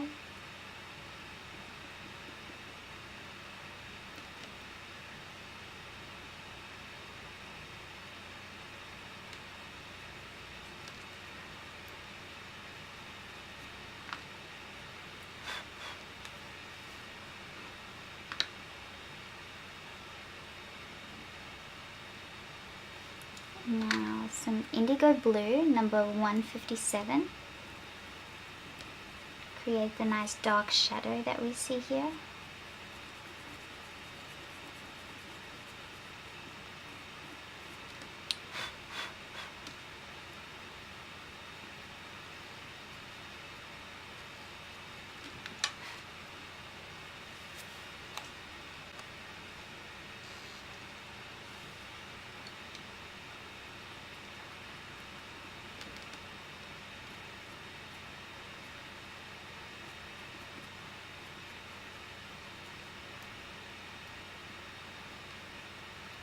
Add this in the pupil, the iris I mean.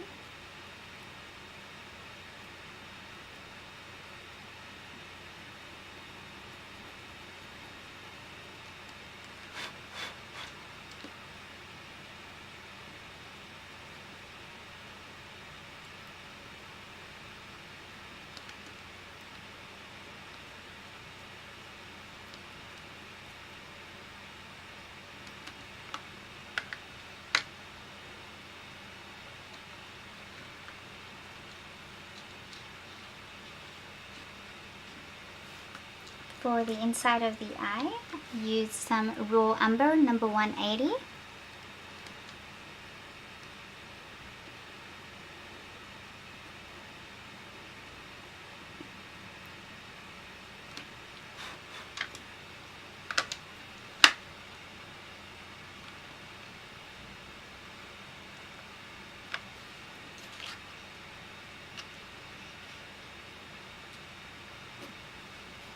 And then using some Venetian red, number 190.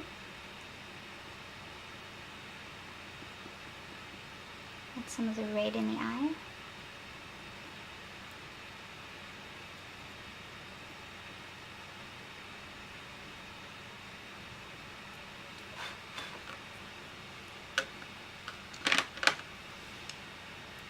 Some yellow ochre, 183.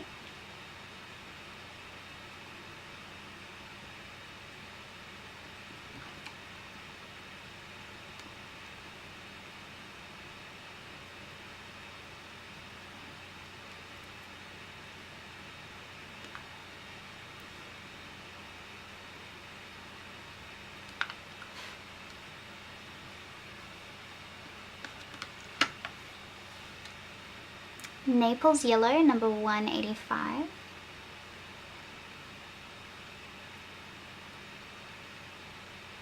So I'm not going for the exact same color, but I do want to make sure I get my highlights and my values correct.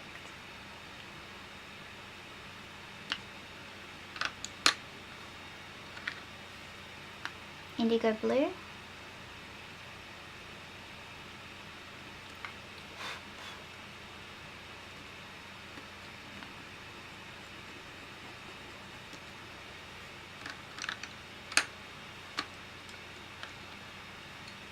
Use a little bit of the light flesh, number 132.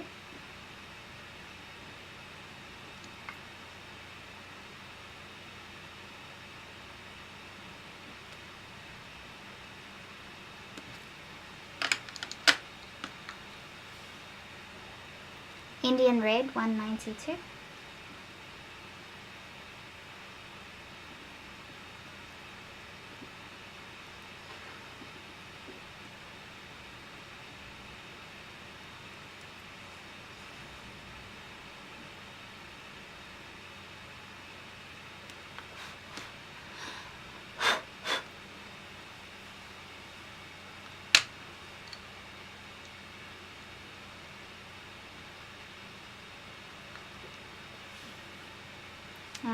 Let's use the white.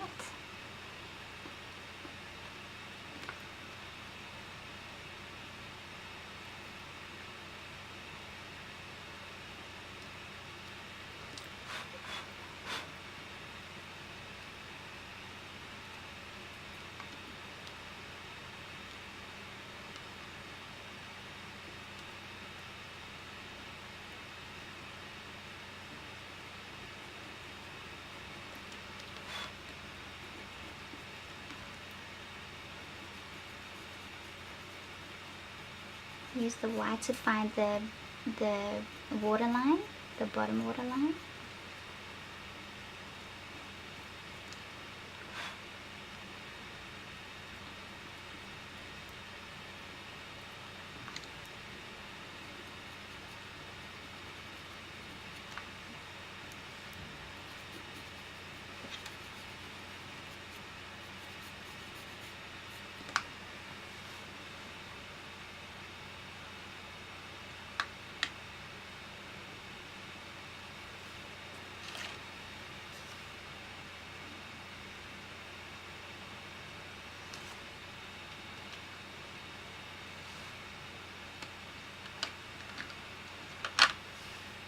So the indigo blue, number 157, I'm going to add more here.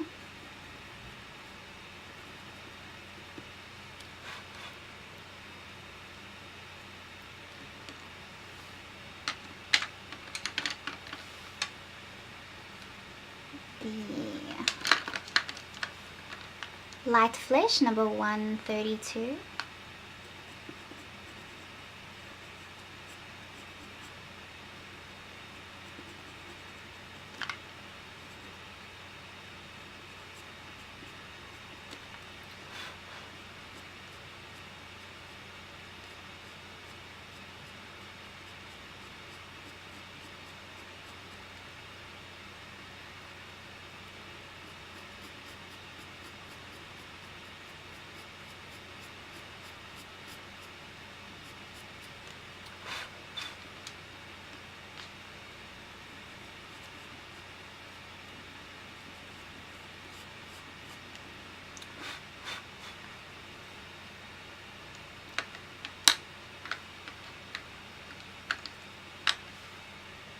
Burnt umber, number 280.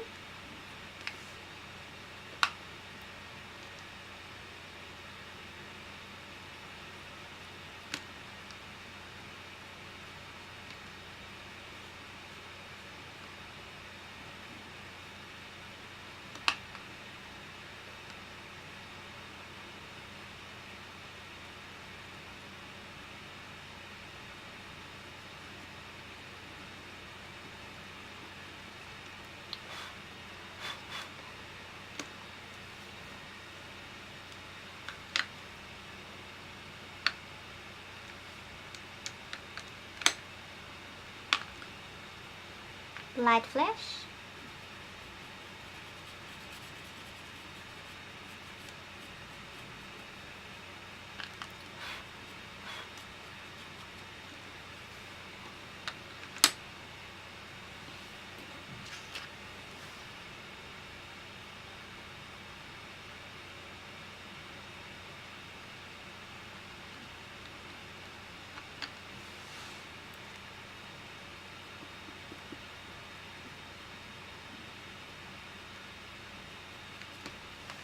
There we go, I like that.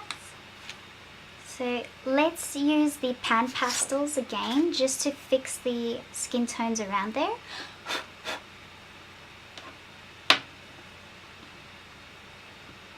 So I'm going to use my permanent red tint, burnt sienna tint, and white again.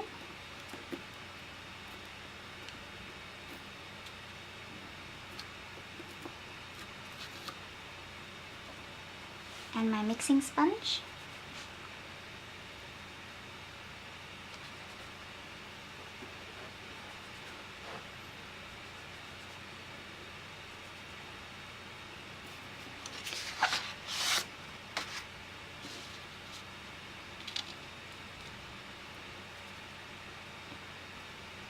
This top eyelid here is more highlighted.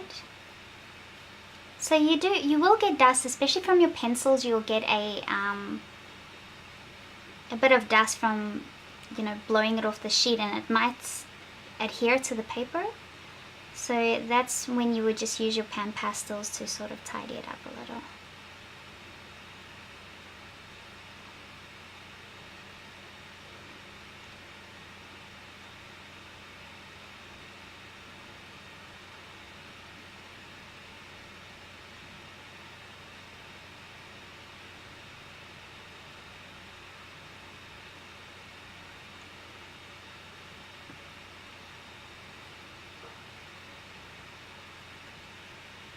This is a bit darker just here.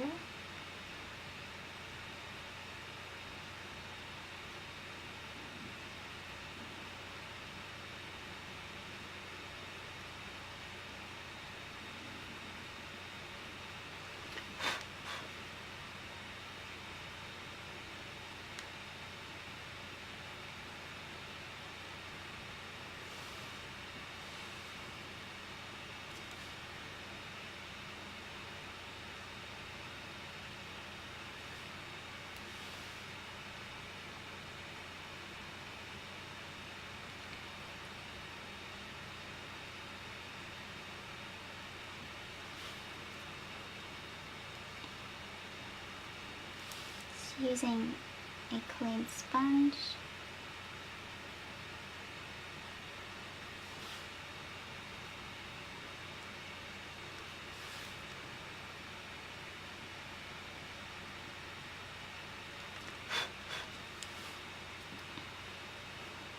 Okay, I like that. So now I would like to use my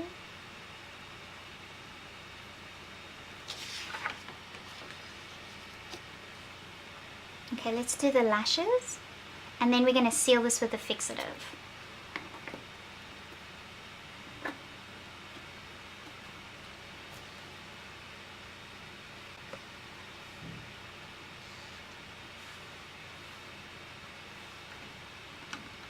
So again, I'm going to use the Indigo Blue, number 157.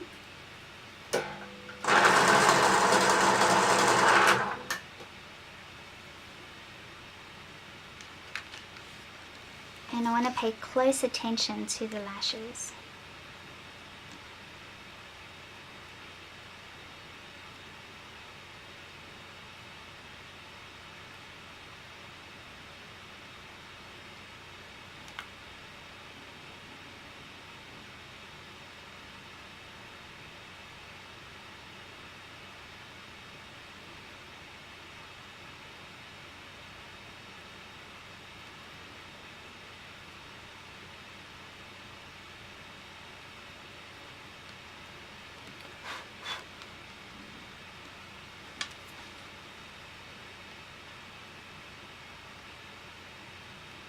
So I'm paying close attention to each part.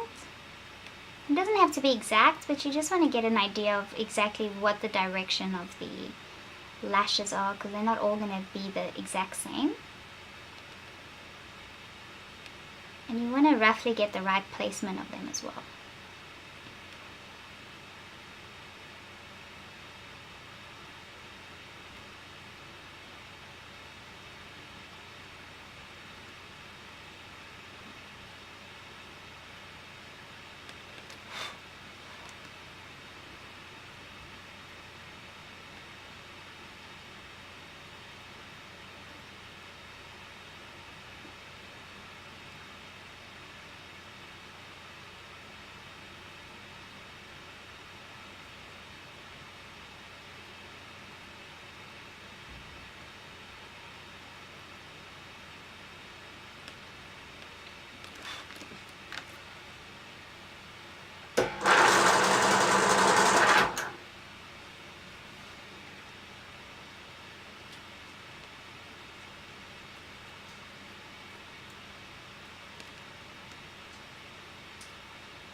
So these lashes are very subtle, very light.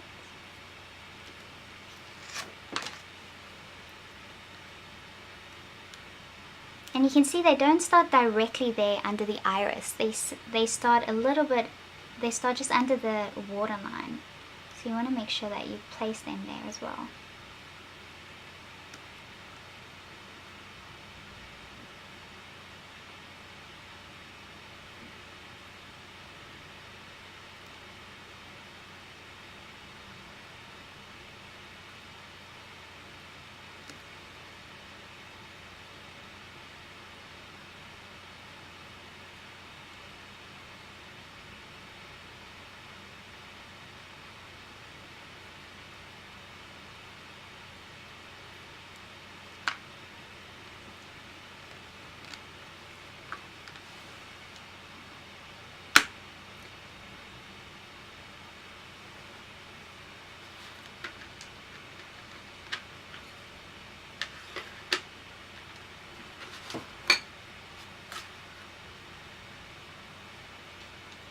Okay, I want to add a little bit of a reddish tone over the top of that. So I'm going to use the Indian Red 192.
Okay, use a bit of the cinnamon number 189.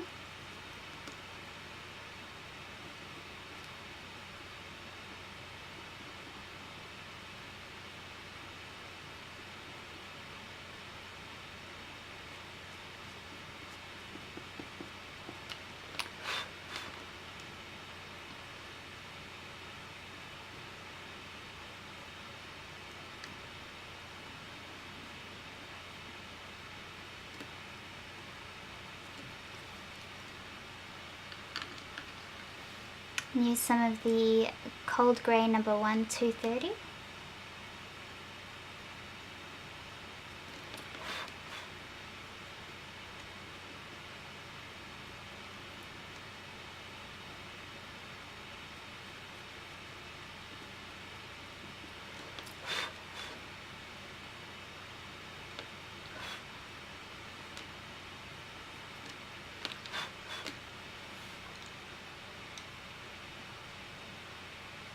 Let's use a little bit more of the indigo blue, number 157.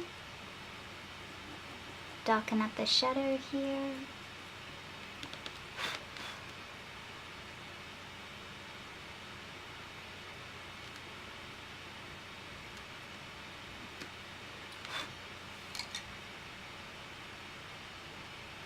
And then use a little bit of what's left on my brush just to smooth that out there.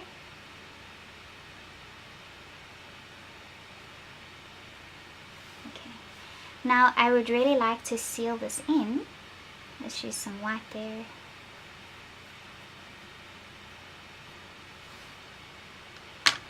Use a little bit of the light flesh 132.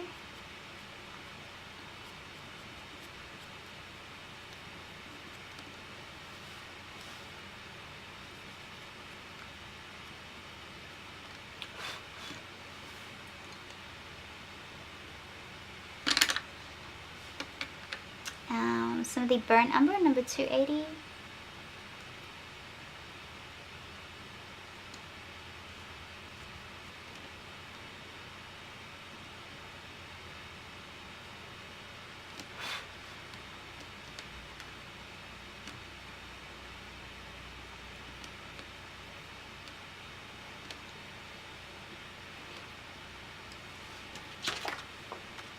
And darken this crease a little as well. And then we can spray it with a fixative just to make sure we sealed it all in nicely.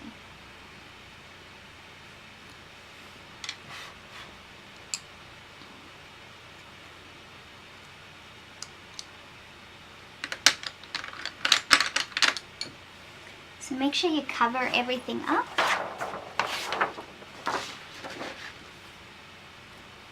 Take your fixative. Any fixative that's made for pastels or pencils and charcoal will be fine.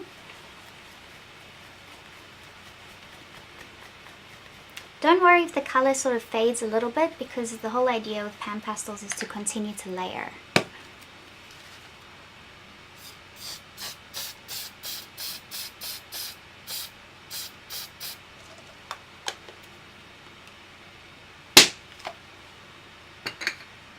And then give it a few minutes to dry.